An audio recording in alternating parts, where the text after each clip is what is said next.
और उस एक्सपीरियंस के तहत आज हमारे साथ हमारे ग्रेट पर्सनालिटी मिस्टर राका सर भी जुड़ चुके हैं, जो ऑलरेडी इस इंडस्ट्री के अंदर इंटरनेशनली और नेशनली और चाहे ऑनलाइन या ऑफलाइन वो अपने मार्गदर्शन से, अपने एक्सपीरियंस से, अपने स्किल से लोगों को गाइड करते हैं, लोगों को प्रभावित करते हैं, ताकि लोग उस बातों पे इम्प्लीमेंट कर सके, उनकी बातों को ले सके। तो दोस्तों कहीं ना कहीं एक अपॉर्चुनिटी हमको मिला है, हम लोग लकी हैं कि हम लोग उनका लाइव सेशन लेने जा रहे हैं। दोस्तों बाई चांस कोई विद्यार्थी, कोई दोस्त, कोई फ्रेंड हमारा यहाँ पे कनेक्ट नहीं हो पा रहा है तो उसको टेंशन लेने की जरूरत नहीं है। हम लोग ऑलरेडी फेसबुक, हमारा APLL फेसबुक पेज पे भी हम लोग लाइव हो चुके हैं, तो आप लोग वहां जाके भी, वहां से भी लॉगिन करके आप इस सेशन का ले सकते हैं, इस सेशन का लाभ ले पाएंगे।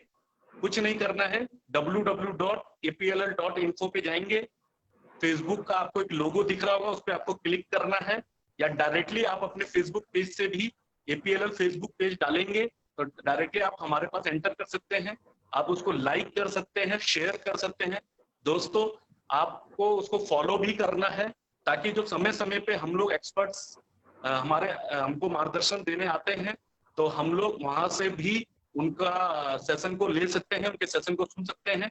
ये तभी पॉसिबल है जब आप वहां पे फॉलो को क्लिक करेंगे, जब आप हम फेसबुक के माध्यम से एंटायर APLL के सेगमेंट को आप फॉलो करेंगे, तभी आप अच्छे से इस परिवार का हिस्सा बन पाएंगे। तभी जो ये परिवार एज ए APLL फैमिली जो समय समय पे ये इनिशिएटिव ले रहे हैं, ऐसे हमारे दिग्गज एक्सपर्ट्स के माध्यम से हम लोगों का मार्गदर्शन कर रहे हैं। तो ऐसे कई बार हम इसमें, जैसे अभी फुल होने जा रहा है, ऑलरेडी 2000 से ज्यादा लोग वेटिंग में हैं, तो यही रिक्वेस्ट है कि प्लीज आप फेसबुक पेज पे जाइए, वहां से लॉग इन होइए, वहां पे भी लाइव सेशन शुरू हो चुका है, लाइव सेशन चल रहा है। तो मैं ज्यादा वेट ना करते हुए, क्योंकि ऑलरेडी हमारे एक्सपर्ट्स हमारे साथ जुड़ चुके हैं, बट मैं यही रिक्वेस्ट करूंगा कि आप सभी लोग ध्यान से सुनेंगे, ध्यान से उसको इम्प्लीमेंट करेंगे, अपने जीवन में उसको इम्प्लीमेंट करेंगे दोस्तों, तभी ये सेशन का लाभ हम लोग ले पाएंगे, तभी ऐसे दिग्गज की बात को हम लोग अपने जीवन में इम्प्लीमेंट कर पाएंगे। तो मैं अपने एक्सपर्ट्स, अपने अभिषेक सर को मैं एक बार इनवाइट करूंगा, अभिषेक सर के माध्यम से, ताकि वो आए और हमारे जो डॉक्टर साहब हैं, जो हमारे प्रोफेसर हैं, जो हमारे आज के दिग्गज हमारे स्किल डेवलपर हैं, उनको वो इनवाइट करें। तो over to you Abhishek sir. जी धन्यवाद प्रमोद जी। मैं अपनी ओर से और पूरे APLL टीम की ओर से और सारे बच्चों की ओर से सर आपको आदरणीय नमस्कार करता हूं। आपका धन्यवाद सर कि आप मेरे एक छोटे से विनती पे हमारे साथ जुड़े और ये आज आने वाला 1 घंटा आप हमारे बच्चों को उनके मार्गदर्शन के लिए देंगे। बच्चों मैं डॉक्टर साहब का परिचय कराऊंगा आपसे। बहुत ही छोटा इंसान हूँ, बहुत ही अदना सा इंसान हूँ और मेरे लिए बहुत ही गर्व की बात है कि मुझे आज ये अवसर मिला कि मैं डॉक्टर नरेश राखा जी को आपका परिचय आपके साथ करूं। मुझे 1 मिनट का समय दीजिएगा, मैं उनका प्रेजेंटेशन आपके साथ साझा कर रहा हूं, फिर मैं डॉक्टर साहब का परिचय आपके साथ करता हूं।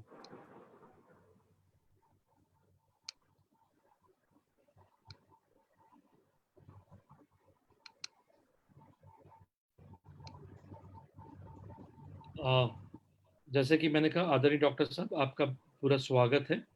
आपके परिचय में अगर मुझसे कुछ भूल होती है तो मुझे जरूर क्षमा कीजिएगा। मैं पूरी कोशिश करूंगा कि आपने इतना जो एक विशालकाय एक छवि बनाई है, मैं उसके साथ पूरा और अपने शब्दों के माध्यम से न्याय कर सकूं। दोस्तों, जैसा कि कहा जाता है, किसी भी व्यक्ति विशेष को चरित्र के निर्माण में, उसके सफलता की सीढ़ी में उसकी एजुकेशन, उसकी शिक्षा का बहुत बड़ा महत्व होता है। उसका उसका एजुकेशन बैकग्राउंड का बहुत बड़ा महत्व होता है। जो एजुकेशन हमारे समाज में, हमारे देश में एक व्यक्ति के लिए एक नींव का काम करता है, एक फाउंडेशन का काम करता है।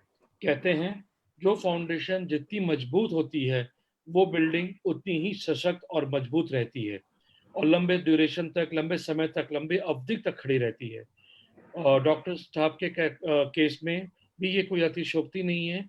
और जैसा कि आप ये स्क्रीन पे आप सब लोग देख पा रहे हैं, आज प्रोफेसर साहब जिस मुकाम पे हैं, जिस जिस अनुभव के आधार पे वो आज हमसे बात कर रहे हैं, उस अनुभव का आधार उनकी ये शैक्षिक योग्यताएं रही हैं, उनकी ये डिग्रियां रही हैं। बहुत ही कम होता है कि जहाँ हम एक इंसान को इतनी सारी उपलब्धियां लेते हुए देखते हैं। डॉक्टर साहब ने अपना graduation bachelor in veterinary sciences and animal husbandry के में किया है। उसके बाद उन्होंने उसी विषय पे मास्टर्स डिग्री ली है। डबल एमबीए है, जो कि बहुत ही गर्व की बात है। एमबीए किया है उन्होंने, फिर इंग्लैंड गए वो पीएचडी के लिए, अपने फेलोशिप के लिए। फिर वो PDF international live stock research institute के माध्यम से किया उन्होंने। पीडीएफ जापान से किया उन्होंने। फिर पुनः उन्होंने 2009 में एमबीए किया गुरु जम्बेश्वर यूनिवर्सिटी हरियाणा से। तो ये कुछ चंद डिग्रियां मैं इस स्लाइड पे डाल सका डॉक्टर साहब की तरफ से को परिचय देते हुए, जो कि आपको ये आश्वस्त करेगा कि आज आप जिनका लेक्चर सुनेंगे, जिनका मार्गदर्शन आपको मिलेगा, जिनका आशीर्वाद आज आपको मिलेगा, उनके उन व्यक्तित्व को बनाने के पीछे कितनी मेहनत रही है और क्या एजुकेशन बैकग्राउंड रहा है। दोस्तों आगे बढ़ता हूँ। एजुकेशन तो हम सभी लेते हैं, लेकिन उस एजुकेशन में उपलब्धियां, उस एजुकेशन में महारत कितने लोग हासिल कर पाते हैं, ये बहुत ही रेयर और बहुत ही बिरला केस होता है। डॉक्टर साहब का अगर आप देखें तो आप देखेंगे डॉक्टर साहब ने मैट्रिकुलेशन में हरियाणा में टॉप किया था। अपने अंडर ग्रेजुएशन पोस्ट ग्रेजुएशन में मेरिट होल्डर रहे हैं। चौधरी चरण सिंह यूनिवर्सिटी में जो उन्होंने वेटरनरी मेडिसिन में अंडर ग्रेजुएशन और पोस्ट ग्रेजुएशन किया है, उसमें वो मेरिट होल्डर रहे हैं। कॉमनवेल्थ जो एक सोसाइटी है, उसमें उनको प्रेस्टिजियस स्कॉलरशिप मिला है। उन्होंने यूनिवर्सिटी ऑफ लिवरपूल, जिसकी मैं आप थोड़ी देर पहले पिछले स्लाइड में आपसे बात कर रहा था, जहाँ से उन्होंने पीएचडी किया है, वहाँ पे उनको निमंत्रण किया गया था, उनको स्कॉलरशिप दिया गया था, उनको छात्रवृत्ति मिली थी उस पीएचडी के लिए। जैसा कि मैं फिर से बोल रहा हूँ दोस्तों, हम सभी लोग एजुकेशन लेते हैं, हम सभी लोग एक बेसिक एजुकेशन लेते हैं, लेकिन उस एजुकेशन को मास्टर करना, उस एजुकेशन में एक उपलब्धि प्राप्त करना एक बहुत ही बिरला एग्जाम्पल होता है, बहुत ही रेयर एग्जाम्पल होता है। और मुझे खुशी है और गर्व है डॉक्टर साहब का परिचय देते हुए कि आज हमें उस उपलब्धि, वो जो बिरला अनुभव मैं कह रहा हूँ आप लोगों को, उस शख्सियत, उस व्यक्तित्व से आज हमें उनका आशीर्वाद प्राप्त होगा। आगे बढ़ते हुए दोस्तों, अभी खत्म नहीं हुई उनकी उपलब्धियां।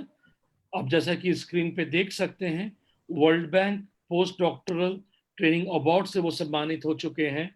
International live stock research institute से उनको ये अवार्ड मिला था।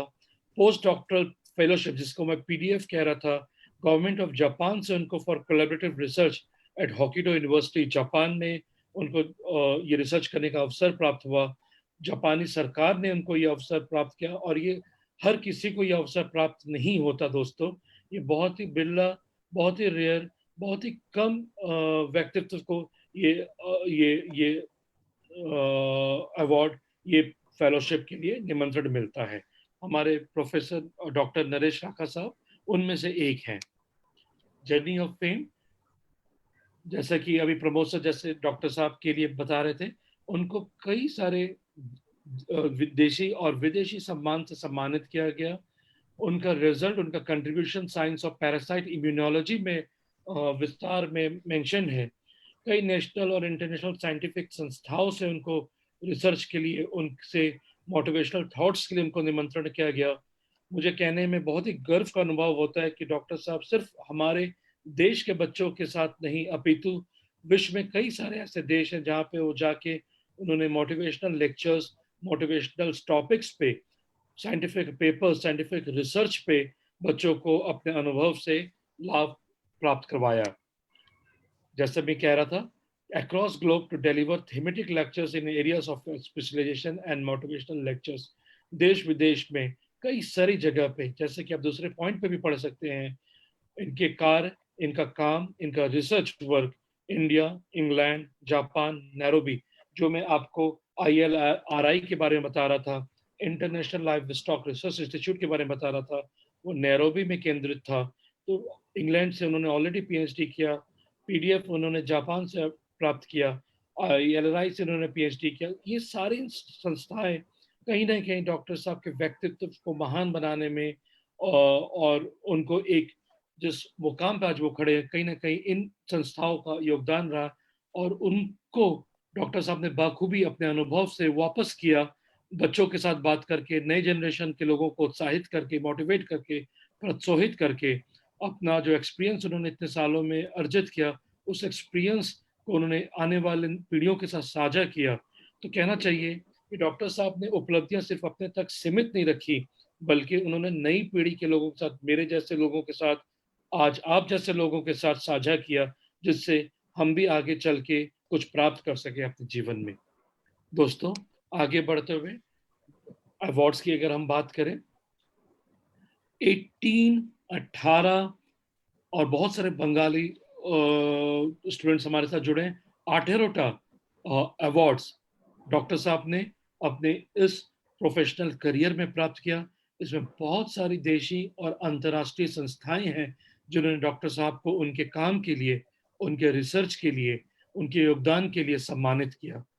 65 से अधिक रिसर्च पेपर, और दोस्तों जो लोग रिसर्च कर रहे हैं, पीएचडी कर रहे हैं, वो ये जानते होंगे 65 रिसर्च पेपर नेशनल और इंटरनेशनल जर्नल्स में और मैगजीन्स में पब्लिश करना कोई आम बात नहीं होती, कोई मामूली बात नहीं होती। मैं फिर से दोहरा रहा हूँ, हम बहुत ही भाग्यशाली हैं आज, जिससे आज डॉक्टर साहब का आशीर्वाद प्राप्त होगा। 150 रिसर्च पेपर, रिसर्च फाइंडिंग इन्होंने कई सारे माध्यम, कई सारे कॉन्फ्रेंसेस, चाहे वो देशी हो चाहे वो विदेशी हो, के माध्यम से उन्होंने पब्लिक को अवगत कराया।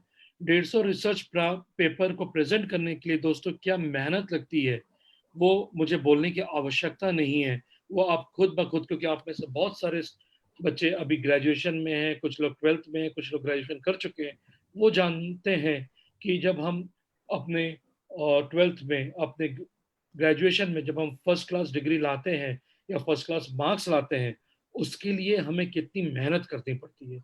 आप सोचिए, 150 पेपर के बारे में चर्चा करने के लिए क्या मेहनत करनी रही होगी और कितना रिसर्च करना पड़ा होगा, और उस रिसर्च का पूरा ज्ञान का निचोड़ आज डॉक्टर साहब के रूप में हमारे सामने मौजूद है। करियर कर्व कैसे शुरुआत की डॉक्टर साहब ने, 1983 से उन्होंने स्टार्ट किया as a assistant scientist vaccine production. 88 से 91 के बीच में, जैसा मैं आपसे कह रहा हूँ, वो इंग्लैंड गए, यूनिवर्सिटी ऑफ लिवरपूल में उन्होंने डॉक्टरल स्टडीज की। 91 से 96 के बीच में साइंटिस्ट रहे। आगे बढ़ते हुए उनका जो करियर कर्व है आगे चलता रहा। आईएलआरआई से जुड़े वो 1996 में नैरोबी में। आईएलआरआई, जैसे मैं आपसे कह रहा हूँ, लाइव स्टॉक रिसर्च पे। लाइव स्टॉक क्या होता है दोस्त? लाइव स्टॉक्स जैसे हम कई सारे देखें गांव देहात में, हमारे गांव में भैंसें पाली जाती हैं, शिप पाले जाते हैं, जानवर होते हैं जिनको पाला जाता है, उनको लाइव स्टॉक्स बोला जाता है। उस पर उन्होंने रिसर्च किया, नैरोबी में वो जुड़े रहे। उसके बाद वो सीनियर साइंटिस्ट के रूप में उनका प्रमोशन हुआ और 1997-98 में गवर्नमेंट ऑफ इंडिया में वो प्रेस्टिजियस जीएसपीएस पीडीएफ के लिए नॉमिनेट हुए, सेलेक्टेड हुए। दोस्तों, मामूली उपलब्धि नहीं है, काफ़ी मशक्क़त करनी पड़ती है, काफ़ी ज्ञान अर्जित करना पड़ता है, काफ़ी मेहनत करना पड़ता है इस प्रेस्टिजियस फाउंडेशन, इस प्रेस्टिजियस पोस्ट डॉक्टरल फेलोशिप के लिए, सिलेक्शन के लिए। आगे चलते हैं। जितना बोला जाए, मैं जो कुछ भी कर रहा हूँ दोस्त, जैसा भी मैं बता रहा हूँ डॉक्टर साहब के बारे में, ये सिर्फ सूरज को दिया दिखलाने वाली बात कर रहा हूँ और कुछ नहीं। जैसा कि मैं कह रहा हूँ, काफ़ी बौना इंसान हूँ, काफ़ी अदना सा इंसान हूँ, और डॉक्टर साहब का परिचय देने में मुझे खुद ही घबराहट हो रही है, उनकी उपलब्धियों को गिनाने में घबराहट हो रही है। जैसा कि मैं कह रहा हूँ, ये सूरज को दिया दिखलाने वाली बात कर रहा हूँ मैं। Promoted to the post of principal scientist in 2004, Dean PGS, PGS is Participatory Guarantee System of India, 2000 से 2018 तक वो डीन रहे। Head of department of vety epidemiology and preventive medicine and veteran medicine के हेड रहे। Associate directors रहे। Students counselling and placement cell रहे, जहाँ पे उन्होंने डायरेक्ट मौका मिला, उनको अवसर मिला बच्चों के साथ जुड़ने से, एक जनसमूह के साथ जुड़ने से, उनको मार्गदर्शन करने के लिए। और 2014-15 में वो कंट्रोलर भी रहे यूनिवर्सिटी में। आज के डेट में दोस्त वो Indian Institute of Technology Ropar में as a senior scientific officer कार्यरत हैं। आज डॉक्टर साहब आज के दिन हमसे जो जुड़े हुए हैं वो इंडियन इंस्टीट्यूट ऑफ टेक्नोलॉजी, जिससे हम शॉर्ट फॉर्म में आईआईटी बोलते हैं, आईआईटी रोपड़ के कैंपस से हमसे आज जुड़ रहे हैं डॉक्टर साहब। ठीक है, आप सब बच्चों आईआईटी के बारे में सुना होगा। अभी डॉक्टर साहब वहाँ पे as a senior scientific officer के रूप में कार्यरत है। उनका पैशन, उनका जो मोटिवेशन एरिया है वो आप जैसे नवयुवकों के साथ, आप बच्चों के साथ जुड़ना, उनको करियर गाइडेंस देना, उनको मोटिवेशन करना, उनको प्रोत्साहित करना, उनको उत्साहित करना, ये उनका पैशन एरिया, जिसे कहते हैं एक नशा है उनके लिए, एक जुनून है उनके लिए। ये जो शैक्षिक उपलब्धताएं उन्होंने प्राप्त की, ये जो वर्क लाइफ में अपने करियर में इतनी सारी उपलब्धताएं प्राप्त की डॉक्टर साहब ने, उसको उन्होंने अपने जुनून में कन्वर्ट किया आप जैसे नवयुवकों को मार्गदर्शन के लिए। बहुत ही रेयर होता है दोस्तों, जहाँ पे जो लोग ज्ञान प्राप्त करते हैं उसी ज्ञान को एक पैशनेटली, एक जुनून से, एक नशे के तौर पे आगे की पीढ़ी को पास ऑन करते हैं। डॉक्टर साहब उन चुनिंदा लोगों में से एक है। आज का टॉपिक भी हमारा इसी टॉपिक को टच करेगा, मोटिवेशन पे। हम कहाँ पे अपना मार्ग भटक जाते हैं, कैसे हम आगे चलेंगे, कैसे हमारा सेहत हमें अच्छा सक्सेस के लिए मोटिवेट करेगा, ये सारी चीज़ों पे आज डॉक्टर डॉक्टर राघव जी हमसे शेयर करेंगे। सर, मैं अभी ये कंट्रोल, ये माइक, ये मंच, ये प्लेटफॉर्म पे आपको अनुरोध करता हूँ कि आप आएँ और हमारे बच्चों के साथ आप जुड़ें सर। अगर मुझसे कुछ त्रुटि, कुछ गलती हुई हो आपको इंट्रोड्यूस कराने में, आपको परिचय कराने में, मैं आपसे विनम्रता से हाथ जोड़ के क्षमा चाहता हूँ। ये मंच अब आपका है, आप प्लीज इसको टेक ओवर करें sir. Thank you so much Shri Abhishek Dey ji. बाकी लोग जो बैठे हैं, mister Kuber Khanna ji, mister Aman Kumar, I am really overwhelmed, Rishabh Mishra ji, Nripen, Vishwajit, Ritikant, Sonia, all are welcome and I'm really excited कि ये पहला प्रोग्राम है ऑनलाइन जिसमें वेटिंग रूम में बहुत से लोग हैं और फेसबुक पे लाइव भी देख रहे होंगे। आई am really grateful for this wonderful opportunity जो मुझे आज मिली है आप लोगों से मुखातिब होने की, आपसे बातचीत करने के लिए। बहुत अच्छा लग रहा है मुझे और इसके लिए अभिषेक जी स्पेसिफिकली बधाई के पात्र हैं कि उन्होंने इतनी मेहनत की और इतने लोगों को इसके साथ जोड़ा और हम चाहते हैं कि ये कारवां आगे बढ़े और बहुत से लोग इसके साथ जुड़ते रहें। आज हम सब कोविड एरा में जी रहे हैं, बहुत से बातें डिफरेंट हो गई हैं। हम जानते हैं कि पहले क्या कहते थे, एडी और बीसी। अब 2020 है, ये एडी है, इससे पहले बीसी का एरा चलता था।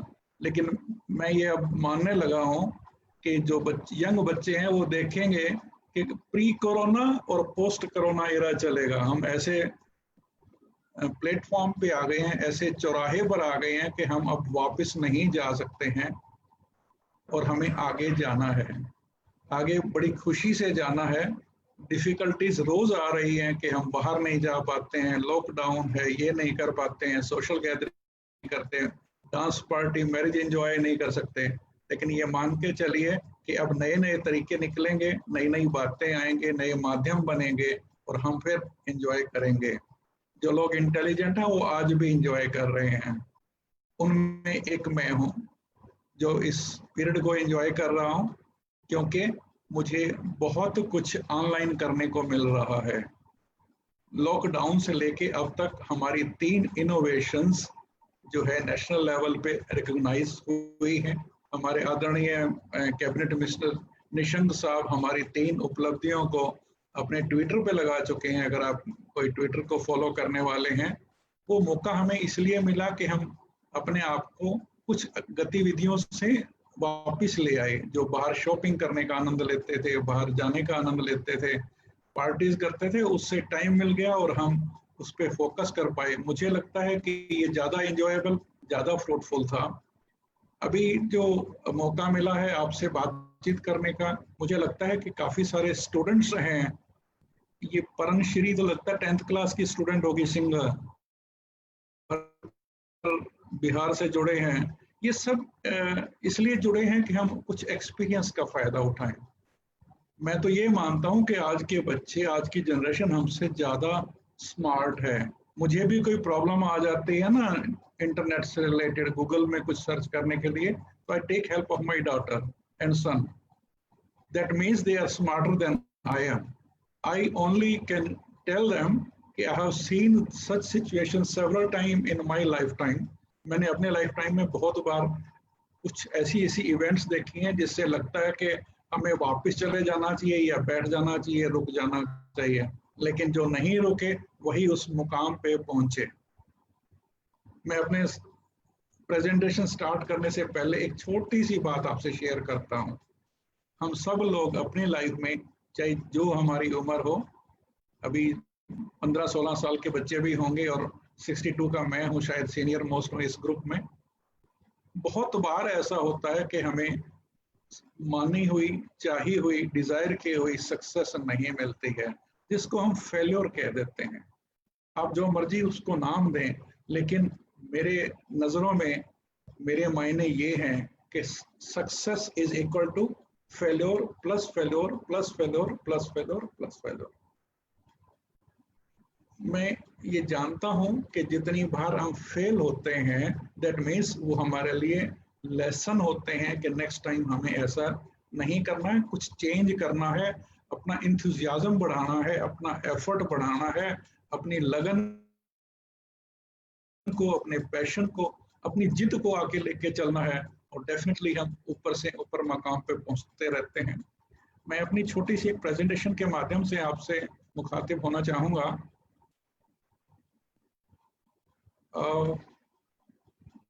क्या ये स्क्रीन शेयर हो रही है मेरी? Hello? Yes sir, we can see sir. Yes sir. Can you see the slide? Yes, we can see the slide. Okay, good. तो मेरा परिचय तो इन्होंने बहुत अच्छे से दिया है। मैं आप सबका हार्दिक तहे दिल से स्वागत करता हूँ इसके लिए। और ये हमारा दिल है, सबके पास है ना दिल, सभी का दिल कुछ सोचता भी है। एक छोटी सी कहानी है कि एक लड़की थी अमेरिका में, उसको हार्ट ट्रांसप्लांट हुआ। उसके बाद वो लड़की अपने पेरेंट्स को ये शिकायत करते थे कि मेरे को रात को सपने में 2 लोग दिखाई देते हैं, वो मुझ पे गोली चला रहे होते हैं, और ये सपना बार बार आता है। जब उसकी कंप्लीट इन्वेस्टिगेशन की गई तो ये पता चला कि उस लड़की में जो हार्ट ट्रांसप्लांट हुआ था वो किसी दूसरी लड़की से आया था, और वो लड़की जो दूसरे वाली थी, जिसको डोनर कहें हम, उस लड़की की मृत्यु गोली लगने से हुई थी। इस छोटी सी बात का ये मतलब है कि इस दिल को पता है कि क्या हो रहा है। इस दिल के पास भी यादाश्त है, मेमोरी है। ये दिल सोचता, सिर्फ धड़कता नहीं, सोचता भी है और याद भी रखता है, और हमें गाइड भी करता है। जब हम कहते हैं कि मेरा दिमाग ये कहता है, दिल ये नहीं मानता है, तो मैं ये कहता हूँ कि दिल की मानो, क्योंकि उसी ने धड़कना है, और वह कभी झूठ नहीं बोलता है, कभी गलत नहीं बोलता है। हमारी बहुत सारी एक्टिविटीज ब्रेन से कंट्रोल्ड हैं, लेकिन जो दिल कहता है, जो दिल सोचता है, जो दिल समझता है, वही हमें आगे करना है। चलिए चलते चलते ये भी देख लेते हैं कि खुशी क्या है जिसके लिए हम सब मेहनत कर रहे हैं। खुशी से ही हमारे इम्यूनिटी स्ट्रांग होती है। ये साइंटिफिक फैक्ट है कि जो लोग खुश रहते हैं, हंसते हैं, मुस्कुराते हैं, औरों को खुश करते हैं, उनकी बॉडी की immunity to fight the infection, बीमारियों से लड़ने की क्षमता जो है वो ज़्यादा होती है। मैंने इम्यूनोलॉजी में पीएचडी की हुई है, तो इस विश्वास के साथ मैं आपसे ये कह सकता हूँ कि ये साइंटिफिक फैक्ट है कि अगर हम खुश हैं तो हमारी इम्यूनिटी स्ट्रांग होगी। आज कोविड-19 के इस पेंडेमिक में जो लोग खुश हैं, खुश कर रहे हैं, हंस रहे हैं, मुस्कुरा पा रहे हैं, उनकी इम्यूनिटी स्ट्रांग है और वो कोरोना से फाइट करने में सक्षम है। जब इम्यूनिटी स्ट्रांग होगी तो वो हमारी अच्छी सेहत करेगी, अच्छी सेहत का राज बनेगी, और अच्छी सेहत होगी तो हम खुश रहेंगे। ये चक्कर चलता रहेगा। करना है, कोई सोचे कि मेरी सेहत ठीक हो जाएगी तो मैं खुश होऊंगा, नहीं, अगर आप खुश होंगे तो सेहत ठीक होगी और फिर आप आगे चल पाएंगे। दुनिया में 7 अजूबे माने जाते हैं। मैंने उनकी परिभाषा ही बदल के यहाँ लिख दी है ताजमहल के आगे। ये लिखने की मैं गुस्ताखी कर रहा हूँ कि मेरे लिए 7 अजूबे क्या हैं कि आपको उनसे जो प्यार करना है। सबसे बड़ा अजूबा आप खुद हैं, दूसरा अजूबा आपके पेरेंट्स हैं, तीसरा वंडरफुल थिंग जो हमारे पास है वो टीचर्स हैं, चौथा हमारे पास वंडरफुल चीज जो है वो है सेंस ऑफ ड्यूटीज कि हमारी ड्यूटीज क्या हैं, हमें कैसे करनी है, स्टडीज, नेचर और फ्रेंड्स। इस 1 घंटे की प्रेजेंटेशन में कुछ 3 या 4 टॉपिक को टच करेंगे, आपको बताएंगे क्या है। सबसे पहले जो हमें अपने आप से प्यार करने के बाद देखना है कि हमें पेरेंट्स के लिए क्या करना है। हम अपने पेरेंट्स को मोबाइल लेके दे दें, अपने पेरेंट्स को गिफ्ट दे दें?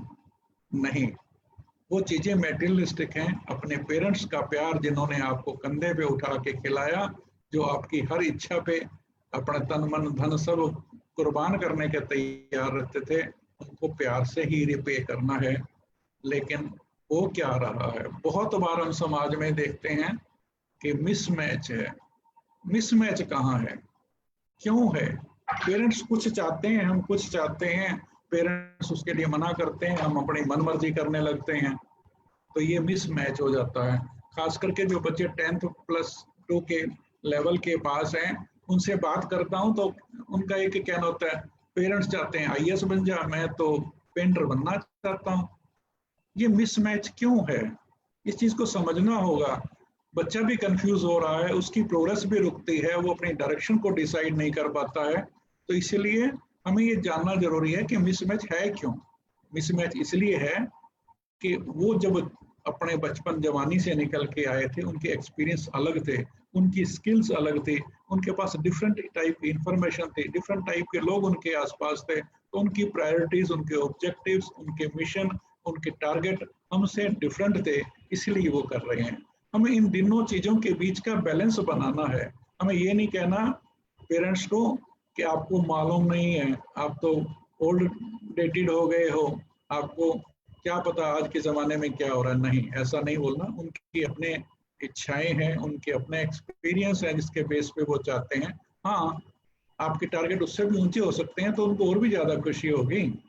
आप उनको खुश रखने के लिए उनकी अंडरस्टैंडिंग से, उनके अच्छे से बात करके उनको समझा के चलेंगे तो ये तो मानने की बात है ना कि आपके पेरेंट्स ने आपको बहुत प्यार किया, हर चीज़ की उन्होंने की केयर की आपके लिए अच्छे स्कूलों का, कोचिंग का अरेंजमेंट भी किया है, और आपको बार बार समय समय पे मोटिवेट भी करते रहते हैं, शाबाश बेटे, शाबाश बेटिया, आप चलें आगे और हम आपके साथ हैं।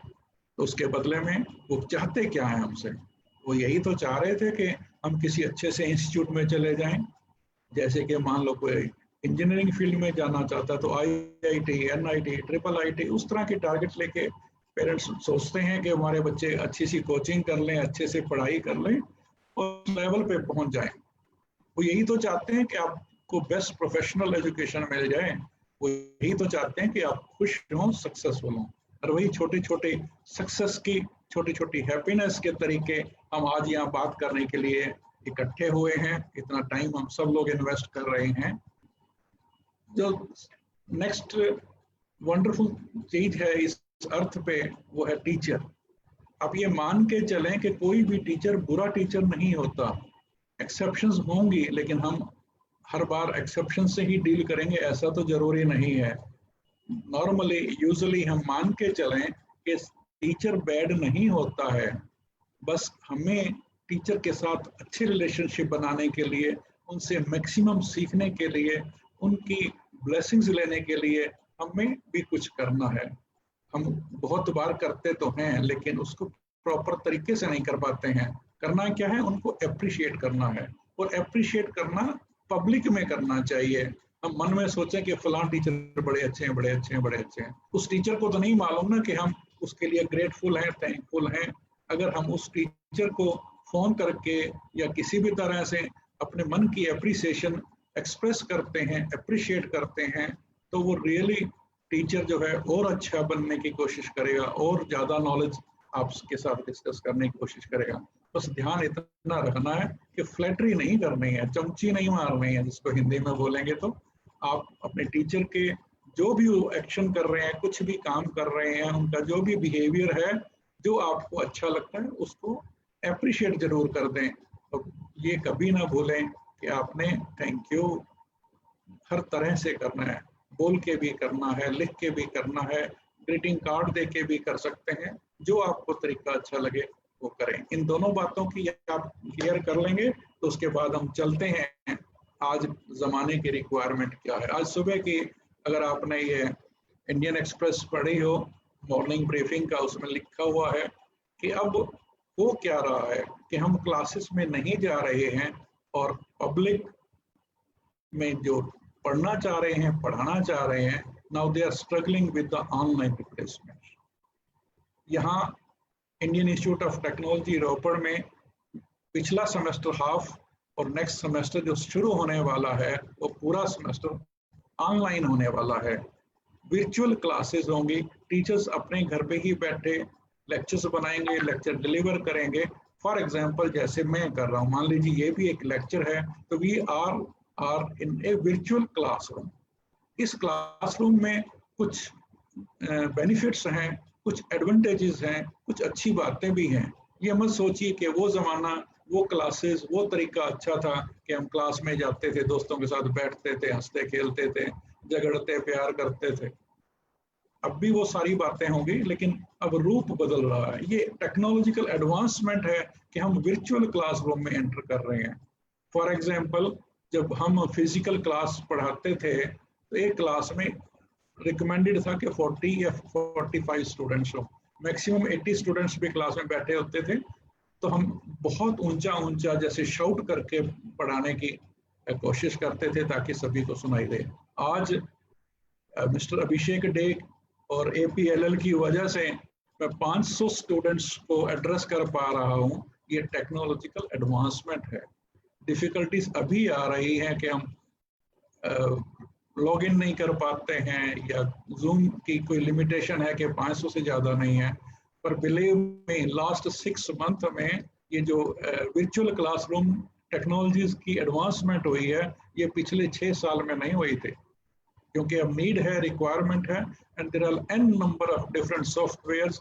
Zoom is just one of those. बहुत सारे ऐसे सॉफ्टवेयर हैं जिससे कि वर्चुअल क्लासरूम हो रही है और हम उसमें जा रहे हैं। अब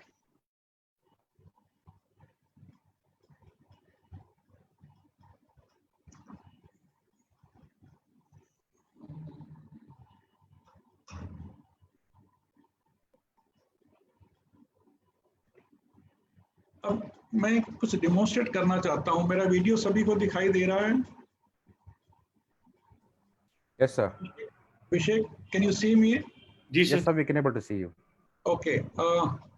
मेरे हाथ में एक छोटा सा इंस्ट्रूमेंट है जिसको ऑक्सीमीटर बोला जाता है, और ये मैं अपनी फिंगर पे लगा के इसको ऑन कर रहा हूँ। Can you see Abhishek? Can you see? 95 reading आ रही है सर। 95 ये 95 सैचुरेशन है, और इसमें मेरा पल्स रेट भी आ रहा है और परफ्यूजन इंडेक्स भी आ रहा है। ये छोटा सा इंस्ट्रूमेंट है जो बहुत बड़े हॉस्पिटल्स में बड़े बड़े मॉनिटर्स होते हैं उसको रिप्लेस कर रहा है। इट्स ऑलमोस्ट 95% करेक्ट, और मेरी ऑक्सीजन सैचुरेशन जो है इस समय 95% है। अभी जिन बच्चों ने देखा है उनको ये बता दें कि ये आज के दिन कोविड-19 में कोविड के जो सस्पेक्टेड हैं या अफेक्टेड लोग हैं उनको कब हॉस्पिटल जाना चाहिए, कब ऑक्सीजन की जरूरत है हॉस्पिटलाइजेशन की, ये छोटा सा बता रहा है। आप इसमें उंगली के ऊपर लगाएंगे, इसको ऑन कर देंगे, ये स्टार्ट हो जाएगा। और आपको बता देगा कि ये ऑक्सीजन सैचुरेशन और आपकी पल्स रेट कितना है। एक दूसरी चीज जो आपके साथ मैं शेयर कर रहा हूँ, ये एक छोटा सा अपरेटस है, बहुत लोगों ने देखा होगा, यूज किया होगा घरों में। पहले क्या होता था, ब्लड प्रेशर मेजर करवाने के लिए किसी को प्रॉब्लम है तो वो हॉस्पिटल में या डॉक्टर के पास जाएंगे, वो अपने कान में स्टेथोस्कोप लगा के, एक वो मरकरी वाला मीटर होता था, उसमें मरकरी ऊपर नीचे होता है और वो ब्लड प्रेशर नापते थे। अब इतना सिंपल हो गया है कि ये कफ है, जिसको हम कफ बोलते हैं दोस्तों,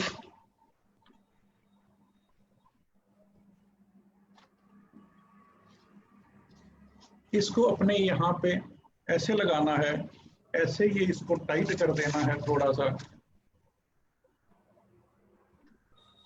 इसके अंदर एक होल है ये साइड में, इसमें डाल देंगे और इसको स्टार्ट कर देंगे।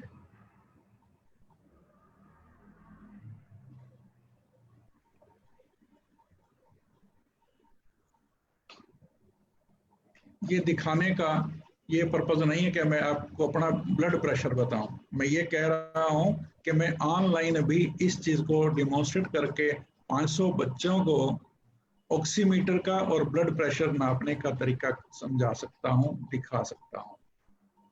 इसलिए मान के चलें कि फ्यूचर में वर्चुअल क्लासेस होने वाले हैं। जितनी भी एजुकेशन है, चाहे वो स्कूल की हो, कोचिंग सेंटर की हो, जहां भी हो, ये चीजें वर्चुअल क्लासरूम में जैसे आज हम क्लास कर रहे हैं ऐसे होने वाली हैं और वो सक्सेसफुल भी होंगी। ऐसा क्रिटिसिज्म शुरू में आया कि प्रैक्टिकल चीजें कैसे करवाएंगे, मैंने आपके सामने ये दोनों प्रैक्टिकल कर दिए हैं। ऐसे रखना है, इस बटन को दबाना है, वेट करना है 1 मिनट के लिए, उसको देखना है। मुझे लगता है कि all 500 participants who are attending this session now can do it on their own. खुद कर सकते हैं कि नहीं? Yes, sir. Abhishek ji sir, कर सकते हैं, कर सकते हैं ना जी। तो मैं इसको बता दूं और फिर हम आगे की बात करते हैं कि हम कैसे वर्चुअल क्लासरूम की हेल्प से बच्चों को पढ़ा सकते हैं और बच्चों को ट्रेन कर सकते हैं। There are many things we can demonstrate online.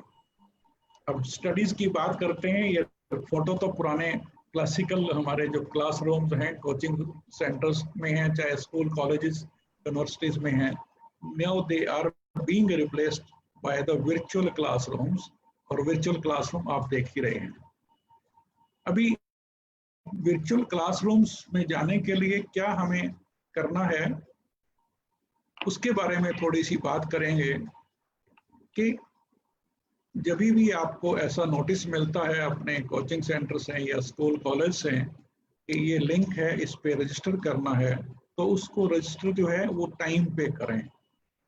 अगर 11 o'clock का है तो इट शुड बी लाइक 10:50 या 10:55 पे आप उसको ज्वाइन कर पाएं। उसके लिए जो रजिस्ट्रेशन प्रोसेस है उसको पहले कर लें, अपना इंटरनेट पहले चेक कर लें, आप वर्चुअल क्लासरूम को ज्वाइन कर लें बिफोर द टीचर और द स्पीकर या जो भी प्रेजेंटर है, जो भी सेशन ले रहा है, जब वो उसके जाने से पहले आप लें। आपके पास पेपर भी होना चाहिए, पेन भी होना है, आपको कुछ नोट्स बनाने हो सकते हैं, कोई क्वेश्चन लिखने हो सकते हैं, आपको हेडफोन की जरूरत हो सकती है। तो ये सारी सामान, सारी चीजें, सारे इक्विपमेंट डिवाइस अपने पास रख के बैठे। देखिए कितना टाइम बदल रहा है। हो सकता है लास्ट ईयर आपको क्लास में ये इंस्ट्रक्शन हो गया कि आप अपने मोबाइल लेके नहीं आओ, ये साइलेंट मोड में रखो, और अब सब कुछ होना ही मोबाइल पे है। That's technological advancement and changing the time. हमें उस चेंज को अडॉप्ट करना है, एक्सेप्ट करना है और उसको लेकर उसका यूज करना है। ये एक साइकोलॉजिकल इशू है। Before the start you need to convince yourself. अपने आप को कन्विंस करना होता है, अपने आप को बताना होता है। और एक बहुत ही अच्छा तरीका है कि सेशन स्टार्ट होने से पहले आप तैयार होके बैठ गए, अपने आप आंखें बंद करके अपने आप को ये कहना है कि I am going to enjoy this class. Number 2, this class is going to empower me with knowledge. आप सबको इतना तो याद होगा कि आपको पेरेंट्स ने बताया होगा कि रात को सोने के टाइम पे अगर हम ये कह के सोते हैं कि मुझे सुबह 6 बजे उठना है तो 5:45 बजे ही नींद खुल जाती है। मुझे बचपन में माँ ने कहा कि तुझे 6 बजे उठना है तो रात को सोने से पहले बोलना, नरेश मुझे 6 बजे उठना है।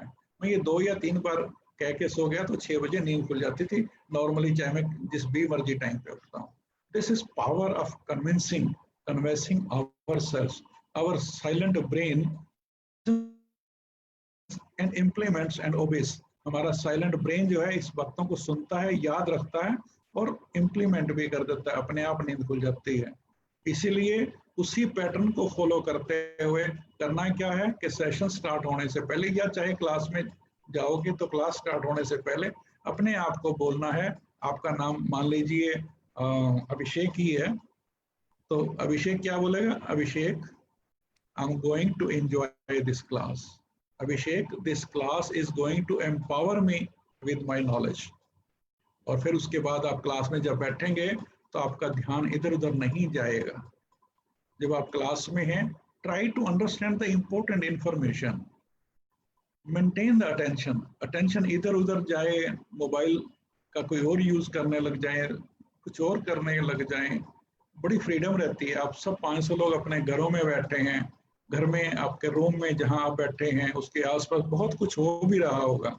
अब उधर ध्यान करेंगे तो अटेंशन डाइवर्ट होगा। एक अटेंशन को मेंटेन करने की कोशिश करते रहें।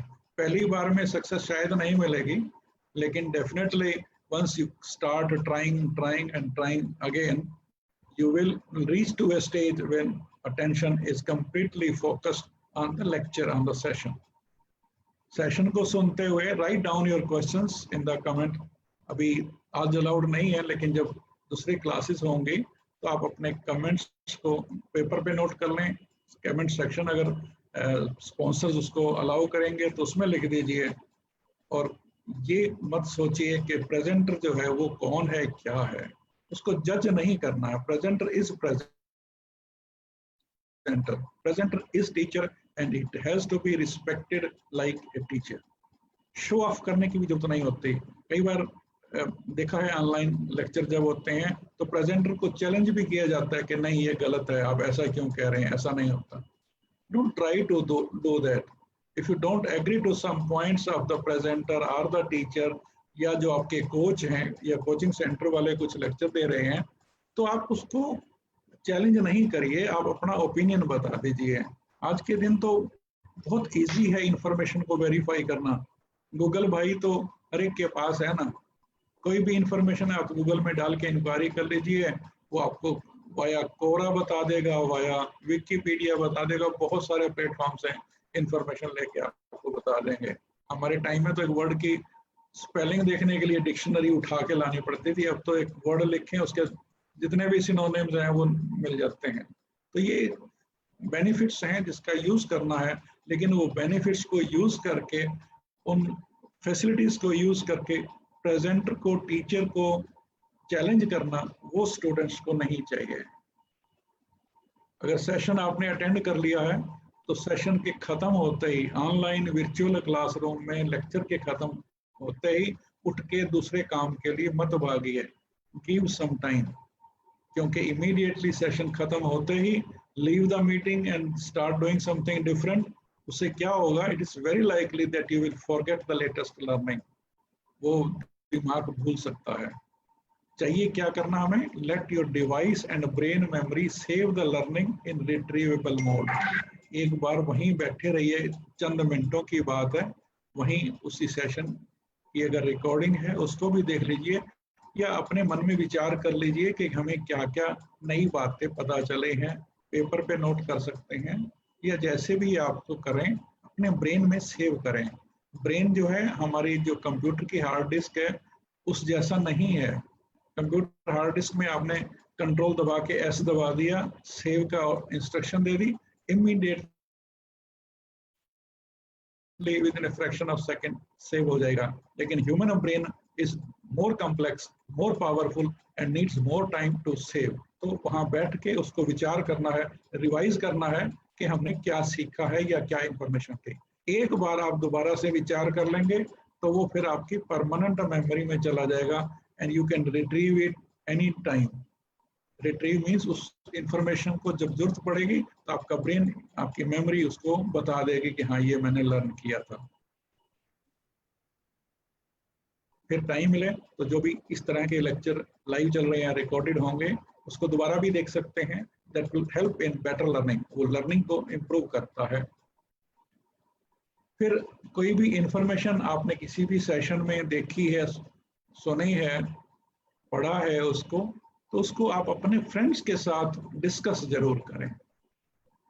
खास करके जो बच्चे अभी +2 में हैं या +1 में हैं, मैं उनके लिए एक चीज कहना चाहता हूं कि हमें अटेम्प्ट क्या करना है कि we have to learn and collaborate, not compete.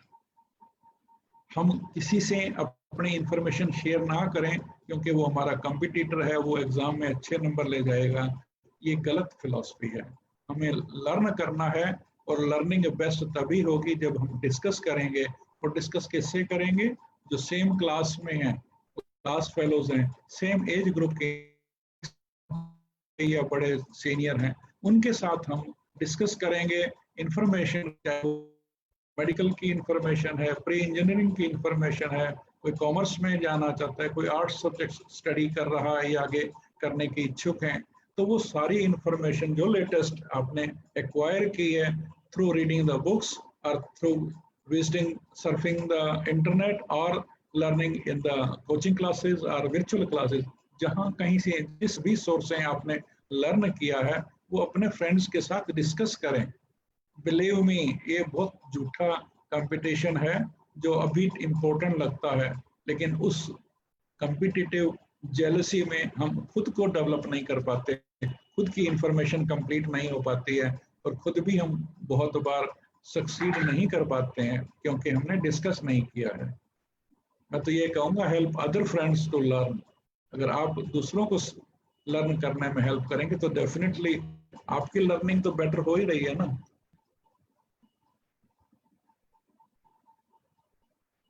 ये लाइफ की थोड़ी सी फिलॉसफी है जो मैं आपके साथ शेयर करना चाह रहा हूँ, पर्टिकुलरली जो यंग बच्चे हैं। Life is successful and enjoyable when you have friends.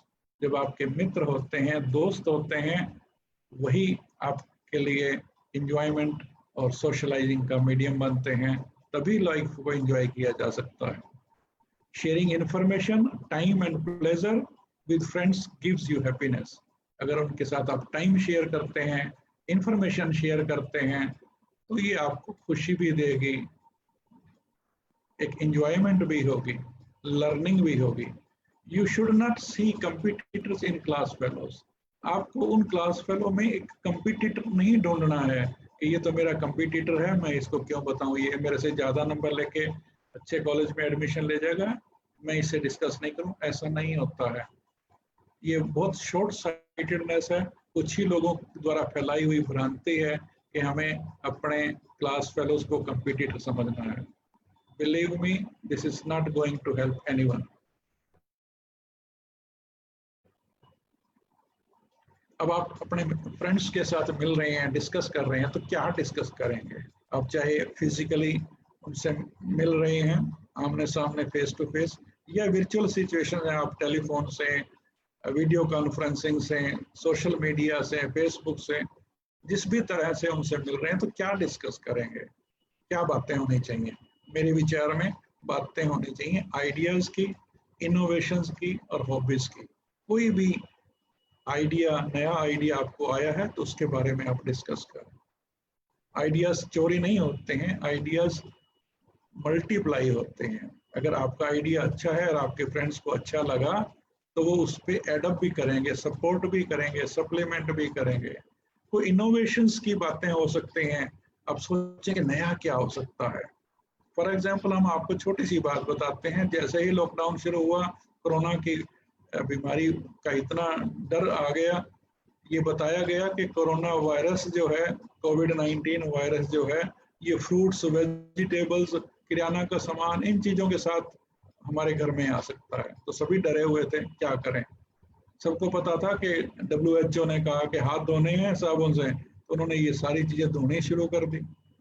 लेकिन वो कोई प्रैक्टिकल तरीका नहीं था। हमें दिमाग में था कि कुछ करें, और अचानक से ही एक आइडिया आया कि जब हम कोई बायोसेफ्टी की रिसर्च करते थे इम्यूनोलॉजी में, तो यूवी लाइट का यूज करते थे उस एरिया को सैनिटाइज करने के लिए, डिसइंफेक्ट करने के लिए बैक्टीरिया को। हमने उस यूवी सिस्टम को और पढ़ा तो पता चला कि अल्ट्रा वायलेट लाइट जो है ये सभी बैक्टीरिया, सभी वायरसेस को मारती है। इसने कोरोना वायरस को भी मारा था, जो कोरोना वायरस पहले अपने वर्ल्ड में आ गए थे, ह्यूमन बींग्स में आए थे, सार्स, मर्स इस नाम से बीमारियां फैला चुके थे, उनको भी मारा था।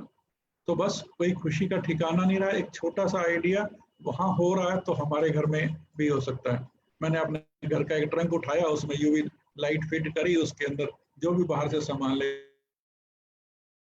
आते थे उसको हमने उसमें रख देना, यूवी को ऑन कर देना, और फर्दर स्टडीज करी और ज्यादा लिटरेचर का रिव्यू किया, and finally we have come up with 3 innovations. वो ट्रंक तो एक छोटी सी बात रह गई। इसके बाद डिसइंफेक्टेंट डिवाइसेस हमने बनाए जो पूरे रूम को सैनिटाइज कर सकते हैं, प्रोडक्ट्स को सैनिटाइज कर सकते हैं, पेपर को कर सकते हैं, करेंसी को कर सकते हैं, and that came through only one simple idea. Idea was कि अगर वो यूवी लाइट, यूवी लैंप जलाने से जो यूवी लाइट निकलती है जो हमें दिखाई नहीं देती, वो बैक्टीरिया वायरस को मार सकती है, तो क्यों हम सिर्फ बड़ी मशीनों में ही उनको यूज कर रहे हैं, क्यों ना घर पे यूज करें। और वो सक्सेस हो गई। ये आइडियाज, इनोवेशन तभी आते हैं जब हम फोकस करते हैं कि अपनी बातों को उस पर करें। हम लोगों की चुगलियां करने में, लोगों से जलसी करने में, किसी के अगेंस्ट प्लानिंग करने में हम टाइम अगर लगाएंगे तो वेस्टेज ऑफ टाइम होगा, will not give us happiness. Happiness तभी आएगी कोई अच्छी सी चीज आ जाए। हमने वो इनोवेशन करी, आईआईटी ने वो technology transfer free of cost कर दिया, हमने कोई चार्ज नहीं किया। और आपके बेंगलोर में भी एक फर्म है जो वो ट्रंक बना रही है, जिससे टेक्नोलॉजी ट्रांसफर किया हमने और कोई चार्जेस नहीं किए। इधर भी नॉर्थ इंडिया में, पंजाब में, हरियाणा में, पुलिस डिपार्टमेंट में, आर्मी की डिपोज में, थाना जो पुलिस थाना है उनमें, हर जगह पे ये पहुंच गया, क्योंकि एक सिंपल आइडिया था। सबके पास ट्रंक है, यूवी लाइट खरीदी जा सकती है और फिट ही करना है, उसमें अंदर एल्यूमिनियम की लेयर लगानी है। तो idea was picked up, that why it reached the government of India, और वो कैबिनेट मिनिस्टर ने उसको, निशंक जी ने उसको अप्रिशिएट किया, हमें बहुत खुशी मिली उससे।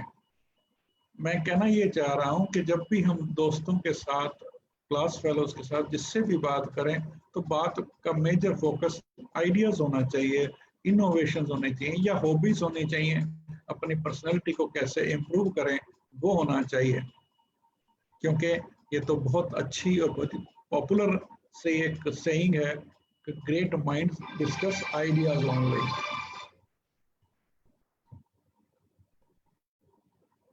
हमें ये काम करते हुए बैलेंस भी बनाना है स्टडीज में और एंजॉयमेंट में। एंजॉयमेंट के बहुत तरीके हो सकते हैं, लेकिन सब में बेसिक रिक्वायरमेंट ये रहती है कि हमें कुछ फ्रेंड्स होने चाहिए। फ्रेंड्स तभी मिलते हैं जब उनकी हम हेल्प करते हैं, डिस्कस करते हैं, अप्रिशिएट करते हैं, टाइम स्पेंड करते हैं, उनकी खुशी में खुश होते हैं, कांग्रेचुलेट करते हैं उनकी अचीवमेंट को, और जब उनको कोई प्रॉब्लम हो तो उनको सहारा देते हैं, भाई चिंता नहीं कर, हम है ना। पढ़ना बहुत अच्छा जरूरी है, पढ़ के ही हम आगे लाइफ में सक्सेस अचीव कर सकते हैं। जो लेफ्ट साइड में पिक्चर दिखाई दे रही है, पढ़ना है, लाइब्रेरी है, बुक्स हैं, ई बुक्स हैं, बहुत सारे ऑनलाइन रिसोर्सेज हैं, लेकिन उसके साथ साथ हमें एंजॉयमेंट भी करनी है। दोस्तों के साथ खेलना कूदना, वो चीजें भी जरूरी हैं।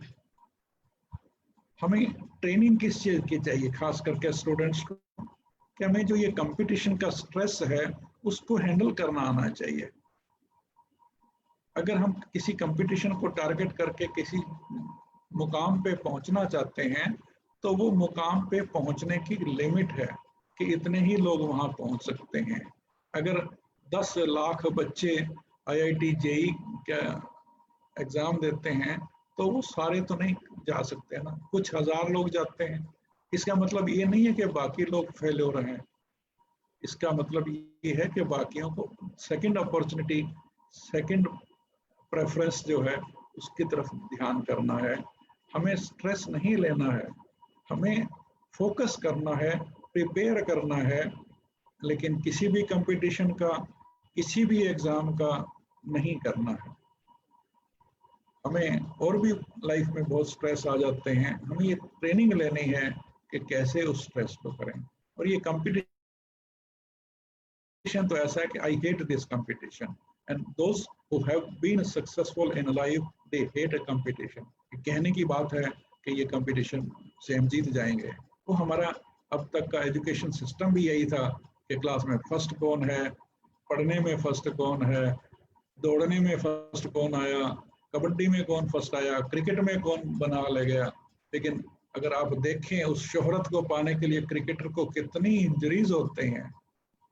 हाँ वो ठीक है, एक वे ऑफ लाइफ है, लेकिन आप स्टूडेंट्स हैं, पढ़ने में एग्जाम के लिए इतने कॉम्पिटिटिवनेस को नहीं करना, प्रिपेयर करना, नॉलेज गेन करना वो जरूरी है, ताकि आप उसमें लाइफ में उस नॉलेज को अप्लाई करके अपनी जिंदगी को गुजर बसर कर सकें। कोई सरकारी नौकरी मिलेगी या नहीं मिलेगी, अभी ये मान के चलें IIT रोपर में 3rd ईयर के बच्चे और 4th ईयर के बच्चे यही हमसे पूछते हैं, मेरे पास बहुत फ़ोन कॉल भी आते हैं, पर्सनल काउंसलिंग के लिए भी आते हैं कि हमें स्टार्टअप करना है, अपना बिजनेस खड़ा करना है, वो कैसे करें। और उनमें से बहुत से बच्चे सक्सेसफुल भी हो जाते हैं। इसीलिए अपने को इतना फोकस नहीं करना, इतना स्ट्रेस नहीं लेना है कि हमें बस कंपटीशन करना है।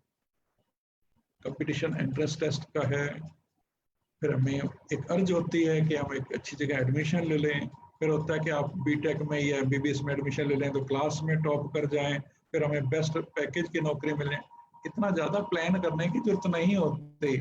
माई suggestion to each and everyone is prepare, don't plan. Life में man proposes, God disposes, होता क्या है वो मालूम ही नहीं है। लेकिन अगर आप प्रिपेयर हैं, आप स्ट्रेस को झेलने के लायक हैं, अपनी नॉलेज लेवल को बढ़ाए रखते हैं, तो सक्सेस ही सक्सेस मिलती है। हमें compete तो करना है, किसके साथ?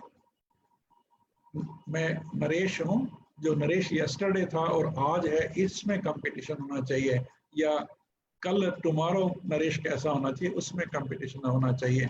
कल जैसा मैं था आज उससे बेटर हो जाऊं, health wise, mental health wise, financially, socially, personal happiness wise, हर एंगल पे, हर प्लेटफॉर्म पे मैं यस्टरडे से आज बेटर बनूं और आज से टुमारो बेटर हो जाऊं।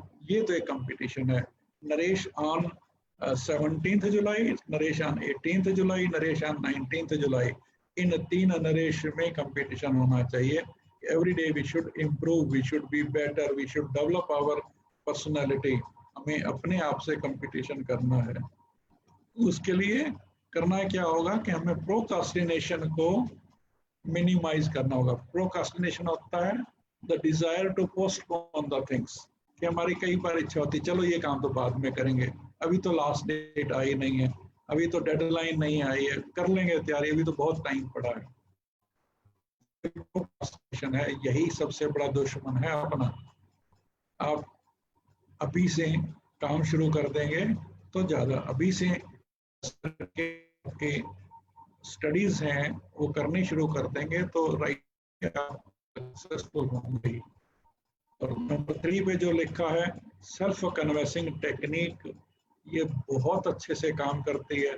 बहुत लोगों ने इसके फीडबैक दिया कि हाँ वंडरफुल इफेक्ट हैं। और अगर आपको प्रोक्रास्टिनेशन भी रिमूव करनी है, कम करनी है, कंप्लीटली खत्म तो नहीं होती, थोड़ा बहुत तो आलस लगा ही रहता है, लेकिन उसको कम से कम हो जाए, ये कोशिश करने के लिए आप अपने आप को कन्विंस करें कि नरेश ये काम जरूरी है, ये चैप्टर पढ़ना इम्पोर्टेंट है, मुझे ये पढ़ना है, या मुझे ये नोट्स देखने हैं, ये मुझे ऑनलाइन रिसोर्स पे इंफॉर्मेशन अवेलेबल है, ये मुझे करनी है। जब हम अपने आप को कन्विंस करेंगे तो ब्रेन में जो वो लेजीनेस है, प्रोक्रास्टिनेशन की फीलिंग है, काम को पोस्टपोन करने की जो टेंडेंसी है वो कम हो जाएगी, खत्म हो जाएगी और हम प्रोग्रेस कर सकते हैं। आपको अपने रिकॉर्ड तोड़ने हैं, अपने को इम्प्रूव करना है, अपनी पर्सनैलिटी को इम्प्रूव करना है, हर दिन। अगर आज आप 1 किलोमीटर चले हैं तो कल 2 किलोमीटर चल पाएं, परसों 10 किलोमीटर चल पाएं। ऐसे फिजिकल मेंटल स्टडी के टारगेट बना के धीरे धीरे उनको इम्प्रूव अपॉन करते रहना है। कोविड-19 का टाइम चल रहा है, बहुत सारी चीजें डिफरेंट होते जा रही है, इसलिए मेंटल हेल्थ भी एक इश्यू हो गया है। अभी गवर्नमेंट ऑफ इंडिया का एक पैनल बना है जिसमें मैं भी मेंबर हूं कि वो स्टूडेंट्स के मेंटल हेल्थ के लिए हमें कुछ करना है। हम हो सकता है क्रिकेट मैच ना खेल पाएं, हम बड़े गेम्स ना खेल पाएं, लेकिन योगा, मेडिटेशन, डांस, ये तो हम छोटे लेवल पे अपने जिम में जाके भी कर सकते हैं, घर पे भी कर सकते हैं, और हम अपने स्टेमिना को, मोमेंट्स ऑफ एंजॉय बढ़ा सकते हैं। और एक्सरसाइज जो है ये तो स्ट्रेस बस्टर है। जैसे ही पढ़ते पढ़ते आप बोर हो जाएं, थक जाएं, स्ट्रेस बढ़ने लगे, तो इनमें से कुछ भी कर लो, योगा कर लो, मेडिटेशन कर लो, डांस कर लो, या और कोई हॉबी है तो वो कर लीजिए। मैं आपको दिखाता हूँ, एक मंडाला आर्ट है जो बचपन में बच्चे स्केच करते थे, मैंने इन दिनों में वो करनी शुरू की है। आसपास कहीं पड़ी होगी तो मैं दिखाता हूँ।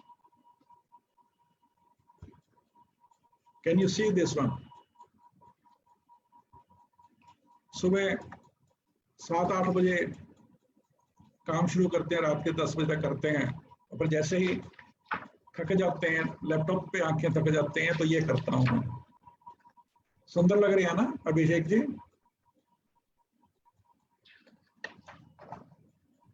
जी सर। एक सेइंग है कि अगर आप काम करते हुए थक जाओ तो काम करना शुरू कर दो। हंसी आती के काम करते हुए थक गए तो फिर काम करें। हाँ, काम करो, डिफरेंट कर लो ना। जो पहले स्टडीज का था अब वो थोड़ा सा हॉबी का कर लीजिए।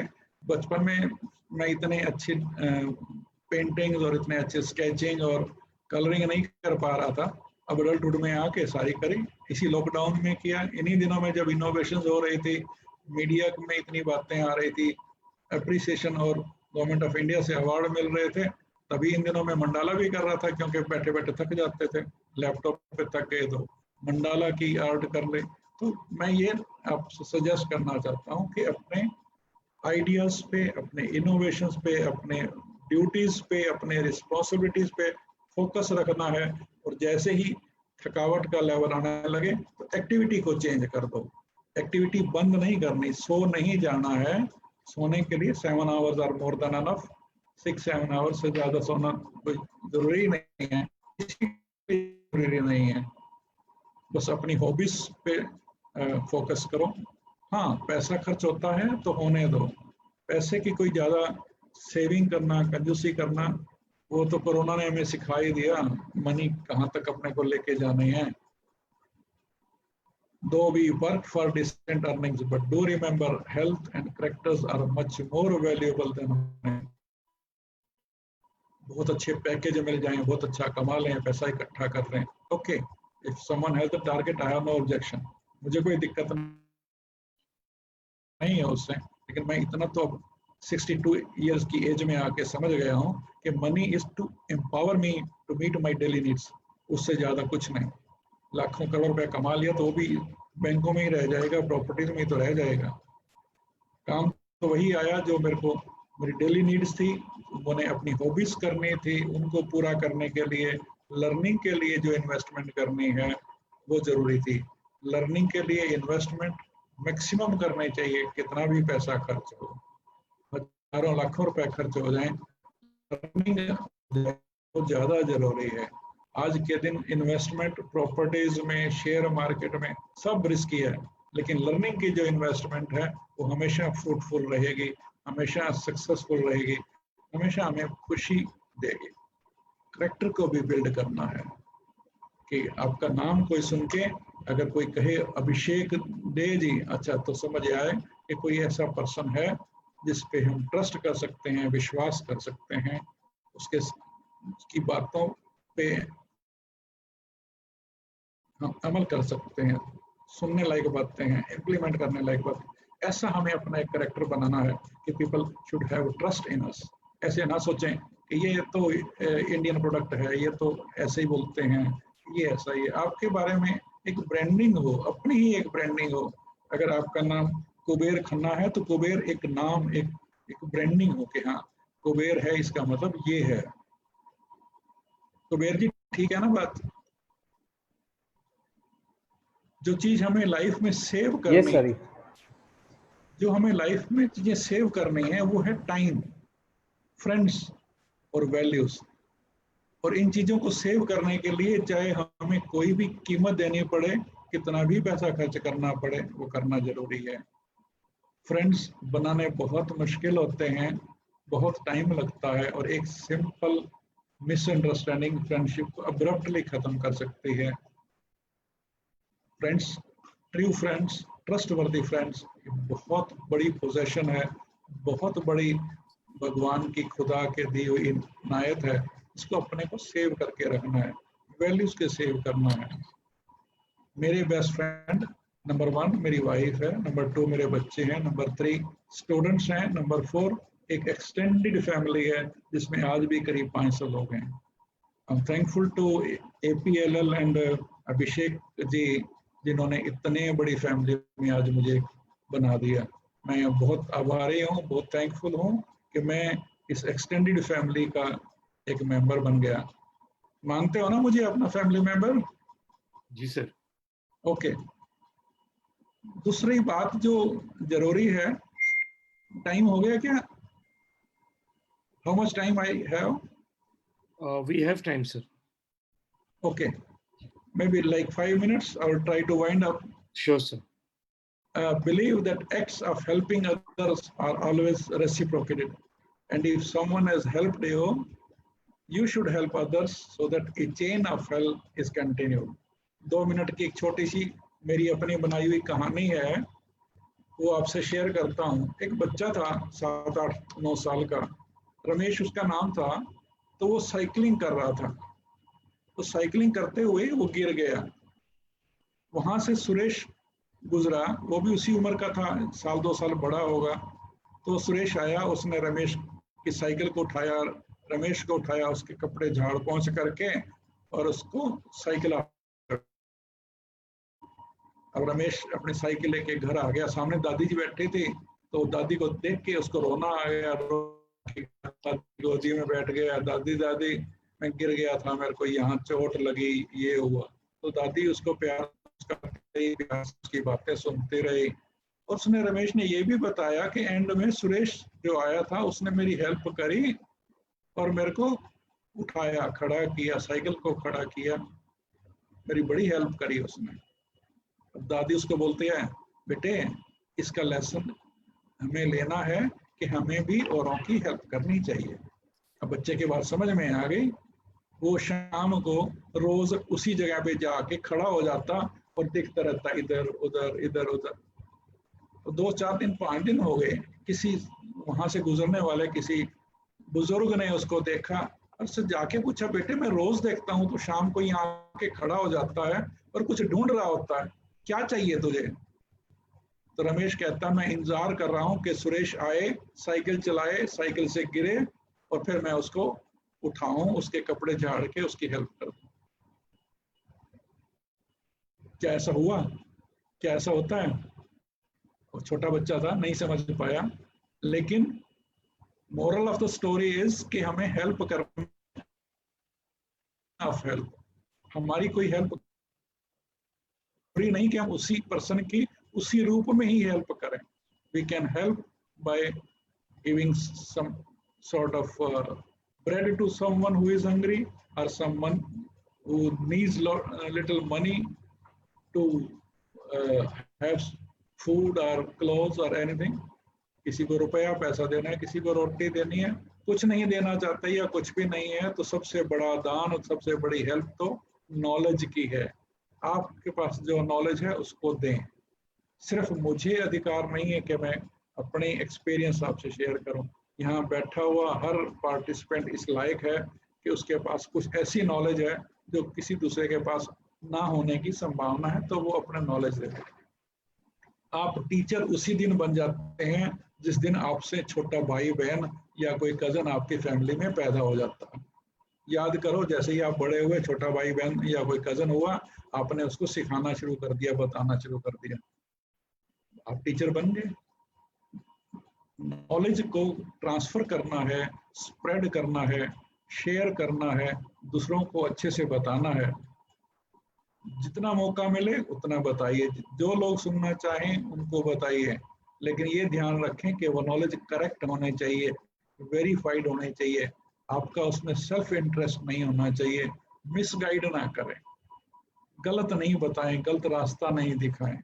बस ये कर पाएंगे तो it means you are helping yourself, you are helping the society, you are helping in building the nation character.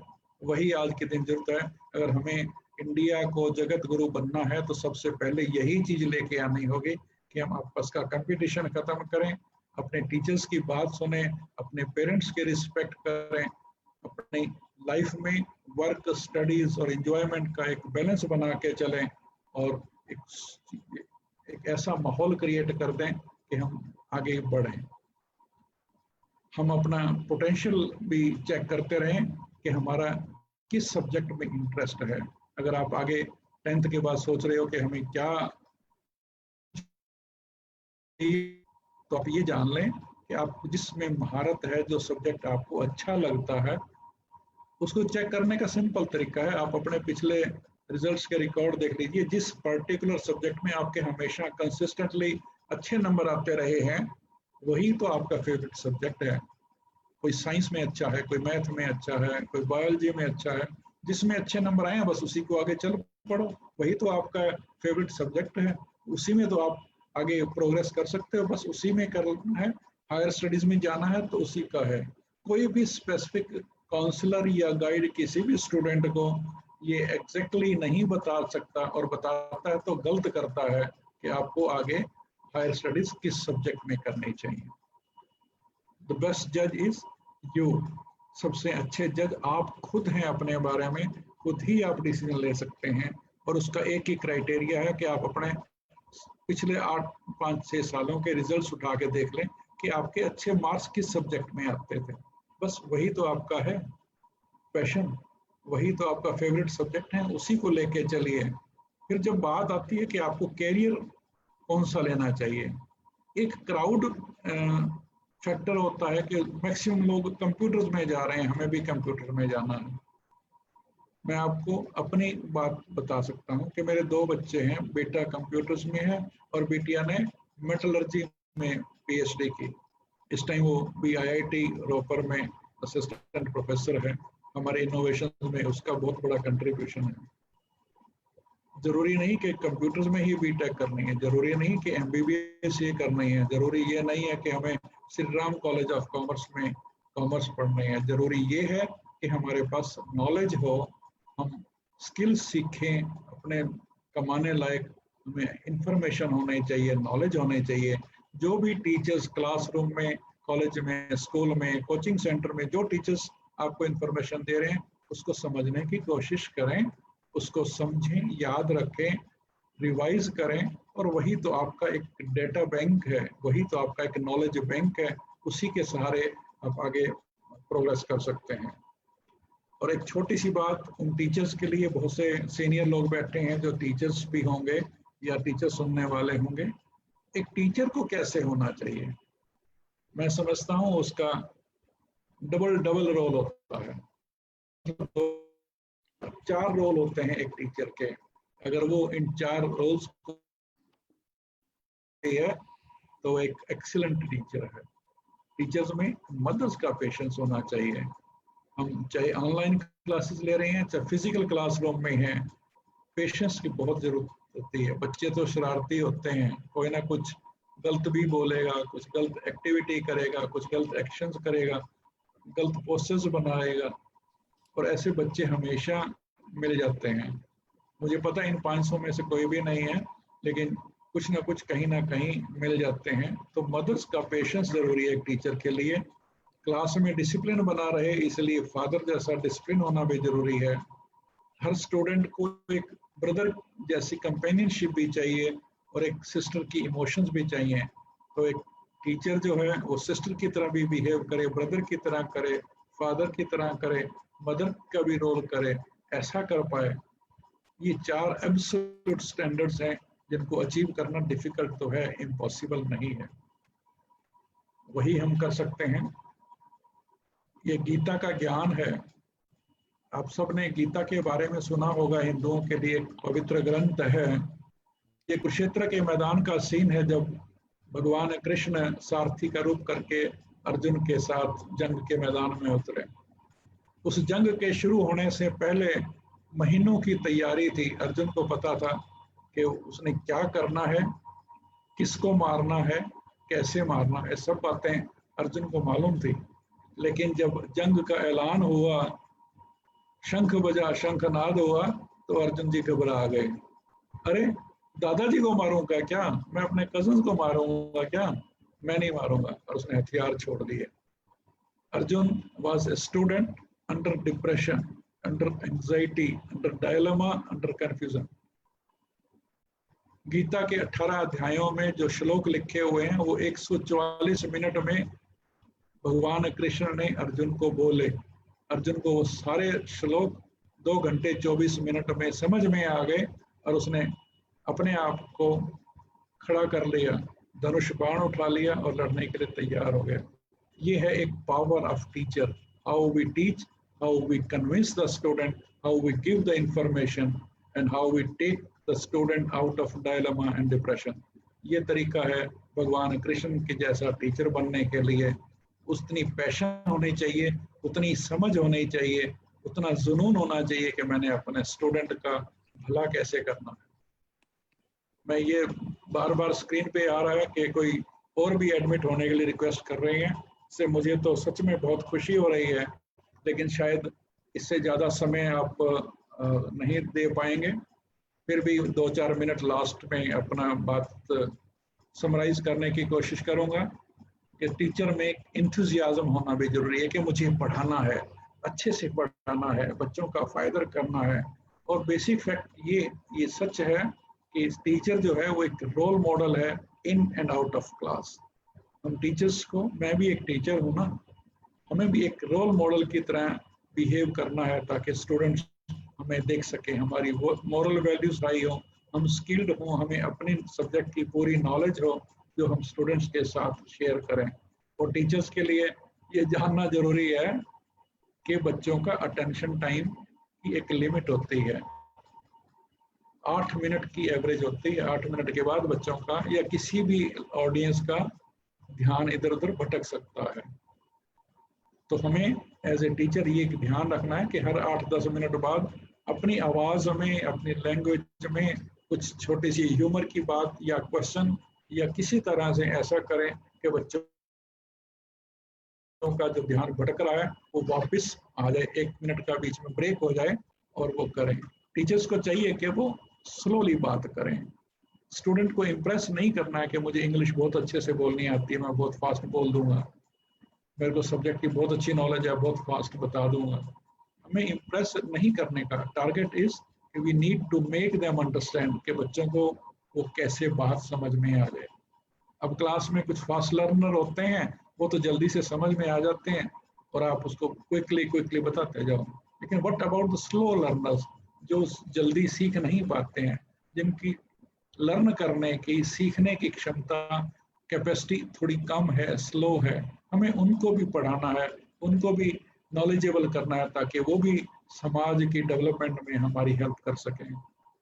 और हर टॉपिक के बाद हर टीचर की ये ड्यूटी है कि वो स्टूडेंट्स को एनकरेज करे कि क्वेश्चंस पूछे जाएं। क्वेश्चन पूछें, एम्बेरस नहीं करें, टीचर खुद भी पूछ सकता है। And the final slide is Japanese model of teaching. Japan में 2 साल रह के ये सीखा हमने कि क्लास टीचर का ये मिशन होता था कि क्लास का जो सबसे स्लो लर्नर है उसको डफर नहीं बोलना है, उसको बुद्धू नहीं समझना है, उसका नाम नहीं रखना है, वो स्लो लर्नर है, उसको भी इम्पोर्टेंट बात एटलीस्ट अच्छे से समझ में आ जाए। इसका मतलब है कि टीचिंग सक्सेसफुल हुई। अगर हम इस तरह का एटीट्यूड करके आगे कर सकते हैं तभी हम मैंने ये टीचिंग टिप्स की जो बात की है या जॉयफुल लर्निंग के कैसे एंजॉय करते हुए सीखना है, इसको मैंने कुछ वीडियोस में कन्वर्ट करके मेरा अपना एक अभी स्टार्ट किया है यूट्यूब चैनल।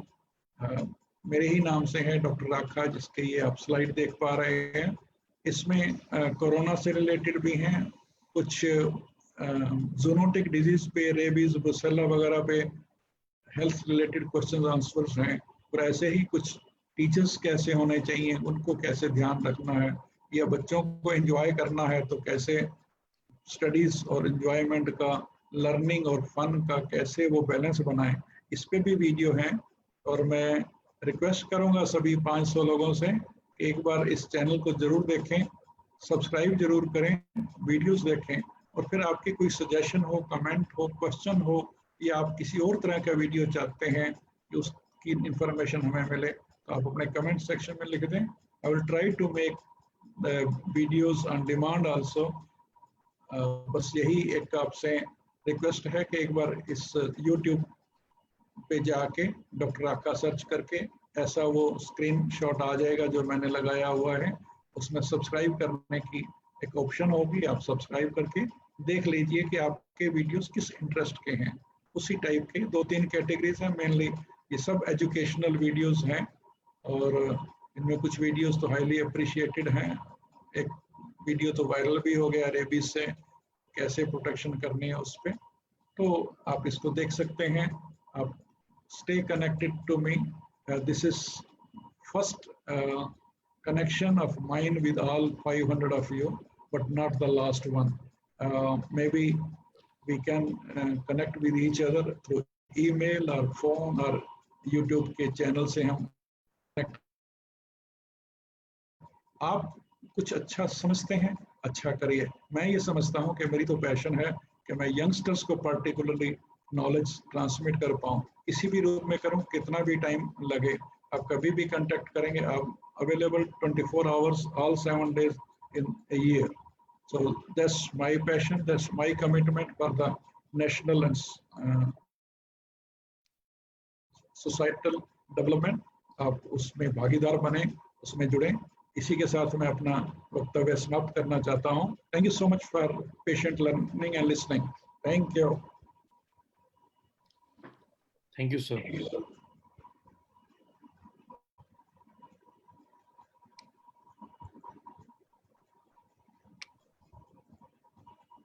सर आपको अपना स्क्रीन स्टॉप करना पड़ेगा शेयरिंग करने से। रिज्यूम शेयर, पॉज शेयर लिखा हुआ कहाँ? ये रहा, हाँ, स्टॉप विद सिक्योरिटी।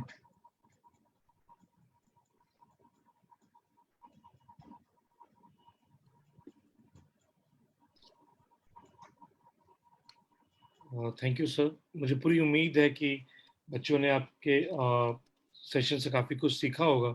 2 क्वेश्चन ज़रूर मेरे पास आए थे सर, जो मैं क्विकली आपसे पूछना चाहूँगा। पहला क्वेश्चन तो था कि कैरियर के लिए क्या ध्यान रखना पड़ता है सर? एक तो है जो मैं बनना चाहता हूँ, और एक है जो मेरे पर प्रेशर है सोसाइटी का या इमीडिएट फैमिली का, तो उसमें से कैसे सेलेक्ट करना? क्योंकि मैक्सिमम बच्चे कहीं ना कहीं ऐसा लगता है कि वो पारिवारिक प्रेशर के आगे उनको झुकना पड़ जाता है। तो मेरे ख्याल से क्वेश्चन शायद कहीं ना कहीं उससे लिंक रखता है कि कैरियर के लिए क्या ध्यान रखना चाहिए। ओके, अगर आपको याद हो तो शुरू की स्लाइड्स में ही था कि हमें पेरेंट्स के साथ कैसे बिहेवियर करना है और पेरेंट्स के साथ मिसमैच क्यों हो रहा है।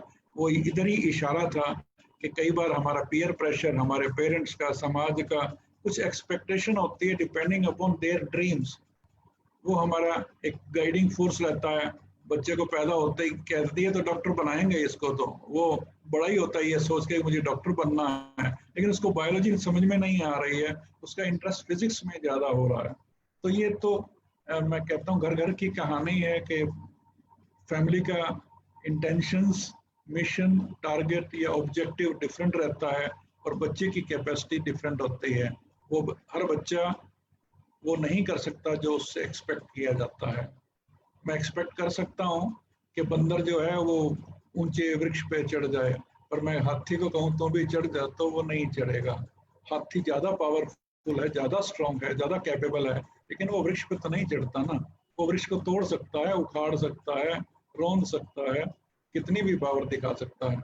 मैं अपने अब तक की काउंसलिंग के एक्सपीरियंस के बेस पे ये कह सकता हूँ कि आपकी ड्यूटी है कि पहले आप अपनी वर्थ पहचानें कि आपको अच्छा लगता है क्या है। सिर्फ पेरेंट्स की बात को टालने के लिए पेरेंट्स कह रहे हैं डॉक्टर बन जा, तो नहीं मैं तो इंजीनियर बनूंगा, ऐसा नहीं। अब देखें आप क्या बन सकते हैं। आप किसी प्रोफेशनल काउंसलर की हेल्प भी ले सकते हैं, अपने टीचर्स की हेल्प ले सकते हैं, और सबसे बड़े जज तो आप खुद हैं।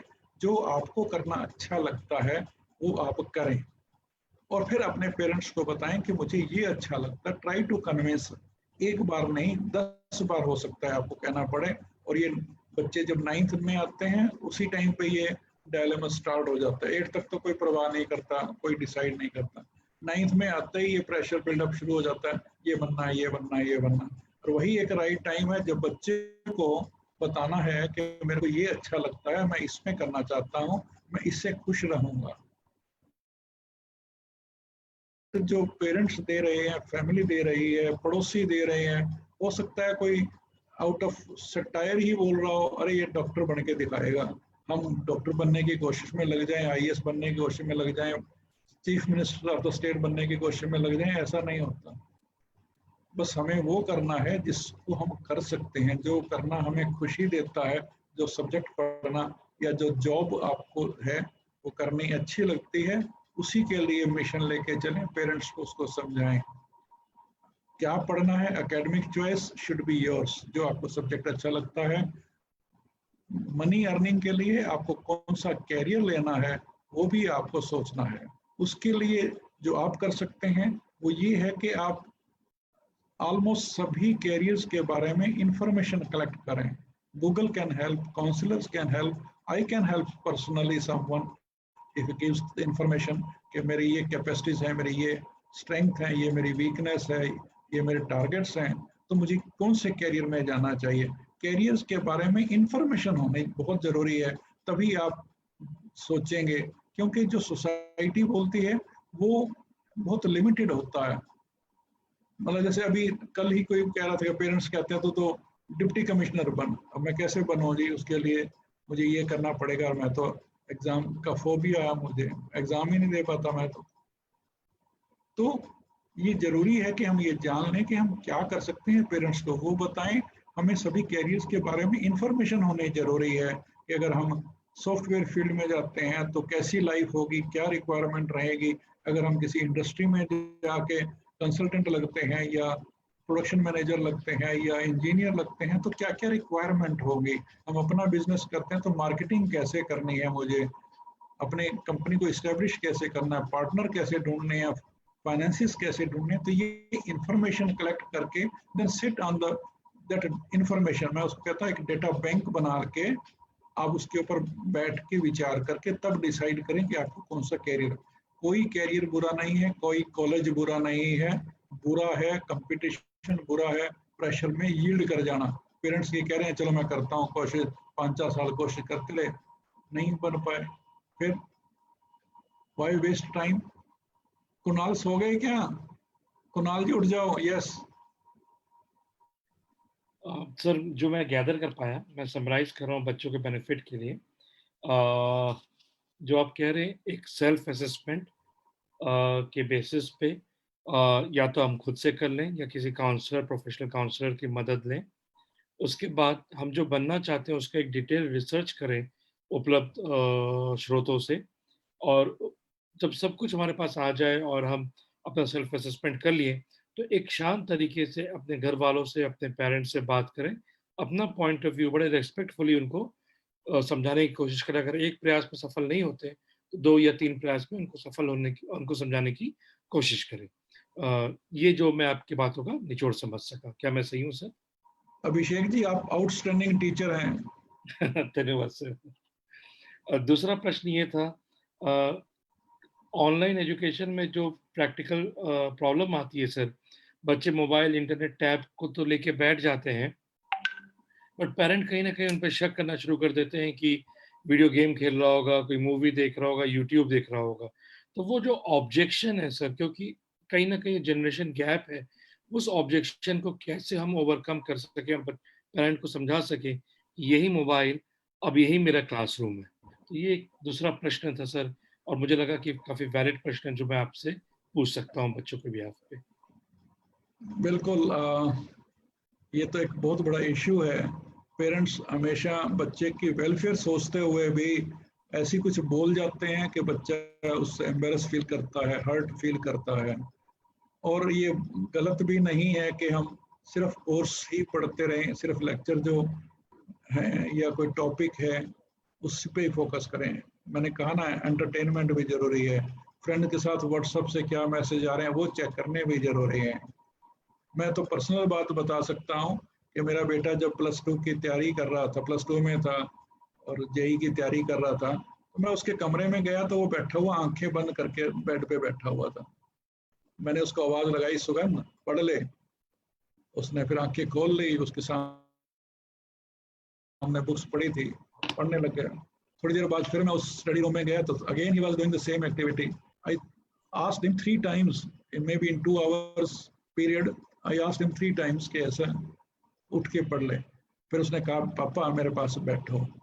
पापा, मैंने एक असूल बना रखा है, मेरा एक स्टाइल है कि मैं जो पढ़ता हूँ उसको दिमाग में प्रोसेस करता हूँ, आंखें बंद करता हूँ, दिमाग में प्रोसेस करता हूँ, और उसके बाद वो सब्जेक्ट मुझे कभी नहीं भूलता। मैं नजर ना लग जाए मेरे बच्चे को, वो सॉफ्टवेयर फील्ड में एट दिस यंग एज ही is in highest position. India में सिर्फ 4 या 5 लोग हैं जिस स्टेटस पे वो है सॉफ्टवेयर फील्ड में, अपनी कंपनियां बना चुका है। और वो बच्चा एक एवरेज बच्चा था। उसी टाइम मेरी आंखें खुली कि ये जो कह रहा है मैं उस पर क्यों ना बिलीव करूं। ये जब आंखें बंद करके बैठा है तो ये सो नहीं रहा है, ये कोई गाने नहीं सुन रहा, ये टाइम वेस्ट नहीं कर रहा है, ये प्रोसेस कर रहा है। But the way he expressed to me, मैं भी तो उस टाइम पे एक एसोसिएट प्रोफेसर था, I was not expected to behave like that, but I behaved. Parents का मान लीजिए, जितने बच्चे सुन रहे हैं ये मान लें कि पेरेंट्स का कसूर नहीं है। प्रोबेबली आपने जो पॉइंट रखा कि जनरेशन गैप है, yes this is generation gap. Parents ने जो चीजें नहीं अचीव कर पाए वो सपने बच्चों को बता देते हैं, ये नहीं जानते कि हम नहीं कर पाए तो हमारे बच्चों को क्यों पुश करें कि तू ऐसा कर। पेरेंट्स तो वही बोलते हैं जो खुद नहीं कर पाए, अरे हम यहाँ फेल हो गए तू ना हो जाइए, वो भी फेल होंगे। वो एक नेचुरल प्रोसेस है ऑफ प्रोग्रेसिंग इन लाइफ के we fail and fail and fail and ultimately we succeed. तो ये पेरेंट्स को बताने की जरूरत है, पापा आप इस तरह फील नहीं करें, ऐसे ही कर रहे हैं। और नेचुरली जब आप ठीक कर रहे होंगे तो सक्सेस भी आ रही होगी, may be after waiting for that period. फिर जब आपके रिजल्ट्स आएंगे, जब आपकी कोई अचीवमेंट आएगी तो naturally they will be happy. और एक बार अगर उनको ये विश्वास हो गया कि आप सच कह रहे थे, आपने सही में अचीव कर लिया, सोनिया मुस्कुरा रही है उसके शायद ऐसा ही कन्विंस हो रही है, तो naturally they will have trust. लेकिन अब मान लीजिए ना, पेरेंट्स है ना, इतना प्यार किया, इतना कुछ कर रहे हैं, इतना तो समझ लो, सुन लो उनको ना। Don't ignore them but listen them, don't react to them, और होएगा। मेरे पापा मेरे से बहुत एक्सपेक्ट करते थे और मैं भी पूरे संघर्ष करता रहा, हार्ड वर्क करता रहा। और जब भी क्लास में टॉप करता था, स्टेट में टॉप किया, तो वो उनकी छाती 56 इंच की क्या पता नहीं कितने इंच की हो जाते थे। पूरे शहर में वो डांस करते फिरते थे, मिठाइयाँ बांटते फिरते, मेरा बेटा हो गया। तो मैं भी आपको एक लास्ट बात बताता हूँ जो बच्चे और पेरेंट्स के बीच का कनेक्शन होता है। बेटा सॉफ्टवेयर फील्ड में है, बिटिया एकेडमिक्स फील्ड में है, बोथ आर एक्सीलेंटली प्लेस्ड। बहुत साल पहले की बात है, वो हम हिसार के रहने वाले हैं, हिसार में आए, बिटिया ऑस्ट्रेलिया से आई, वो हैदराबाद से आया। अपने गपशप करते हुए मैंने ओवर ईयर किया, वो कह रहे थे कि मम्मी से डर नहीं लगता था, पापा से डर लगता था। मेरे को बहुत ही बुरा लगा, बहुत ही अजीब लगा। मैं उनके पास गया, मैं यार तुम ऐसे कैसे बोल रहे हो, मैंने लाइफ में तुम्हें डांटा ही कहाँ है, थप्पड़ मारना तो दूर की बात है, कभी गुस्से में ऐसा नहीं कहा। और मम्मी तो तुम्हें थप्पड़ भी मारती थी, डांटती भी थी, काम भी बताती थी। वो बोले हम इस बात से डरते थे कि पापा ने मेरे को I am proud of you बेटा, I am proud of you बेटा, ये शब्द मेरे को नहीं बोले, भैया को बोल दी, इसलिए मैं डर जाती थी कि पापा खुश नहीं है, नाराज हैं, मेरे से खुश नहीं है। पापा अगर कहेंगे कि I am proud of you तो मतलब एक बहुत बड़ी अचीवमेंट है। बच्चे ये एक्सपेक्ट करते हैं, पेरेंट्स ये एक्सपेक्ट करते हैं। हम ही को अपने पेरेंट्स को प्रॉपर ड्यू रिस्पेक्ट रिगार्ड देते हुए उनको बताना है। And I am very very definite and sure कि पेरेंट्स एक बार नहीं, 3 बार में, 5 बार में, 10 बार में समझ जाएंगे और आपकी बात की रिगार्ड करेंगे, रिस्पेक्ट करेंगे। बस तरीका ये है कि आपको बताना है। पाँव पटक के, बैग फेंक के बाहर चले जाएंगे, 4 घंटे बात नहीं करेंगे, मम्मी मनाएगी, खाना खा ले, फिर मान जाएंगे, वो नहीं करना। वो आपके पेरेंट्स हैं, आपके बेस्ट फ्रेंड्स हैं, आपके लिए भगवान है, प्रभु हैं, और आपने उनको कन्विंस करना है, बार बार बताना है। और पेरेंट्स सुनते नहीं हैं, मानते हैं। आप जब बता रहे होंगे वो कहेंगे तेरे को क्या पता, हमें नहीं पता, हम इतने बड़े हो गए हैं, हमने ऐसे कोई धूप में बाल सफेद कर लिए थे। ऐसे ऐसे रिएक्शन भी पेरेंट्स देंगे। But believe me, you keep telling them कि you are going to do this thing in this manner, you are going to use this mobile or laptop or iPad, whatever you have, and I will use it and I'm using for it. हाँ, थोड़ा सा self control तो करना है ना।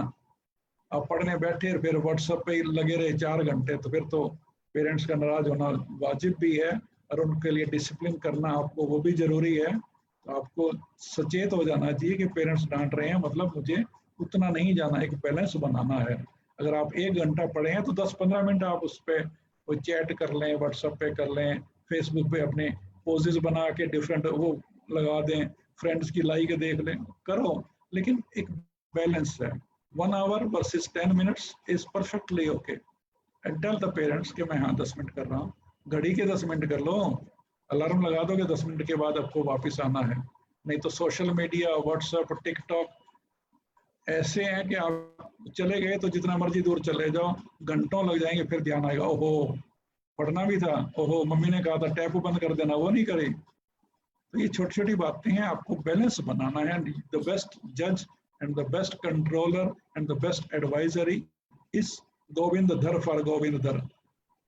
ठीक है गोविंद, चलिए। तो मैं गोविंद को सुनाई नहीं दिया। जैसे मैं निचोड़ निकालता हूँ तो मैं निचोड़ ये निकाल रहा हूँ सर, बगावत से कोई फायदा नहीं है।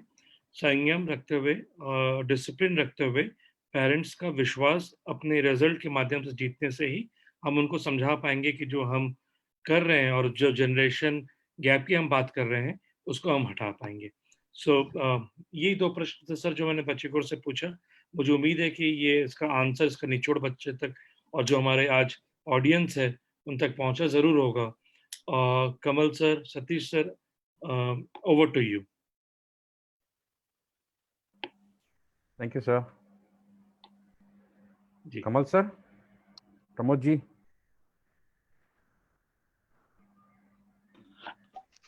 Thank you Abhishek sir, thank you professor sir.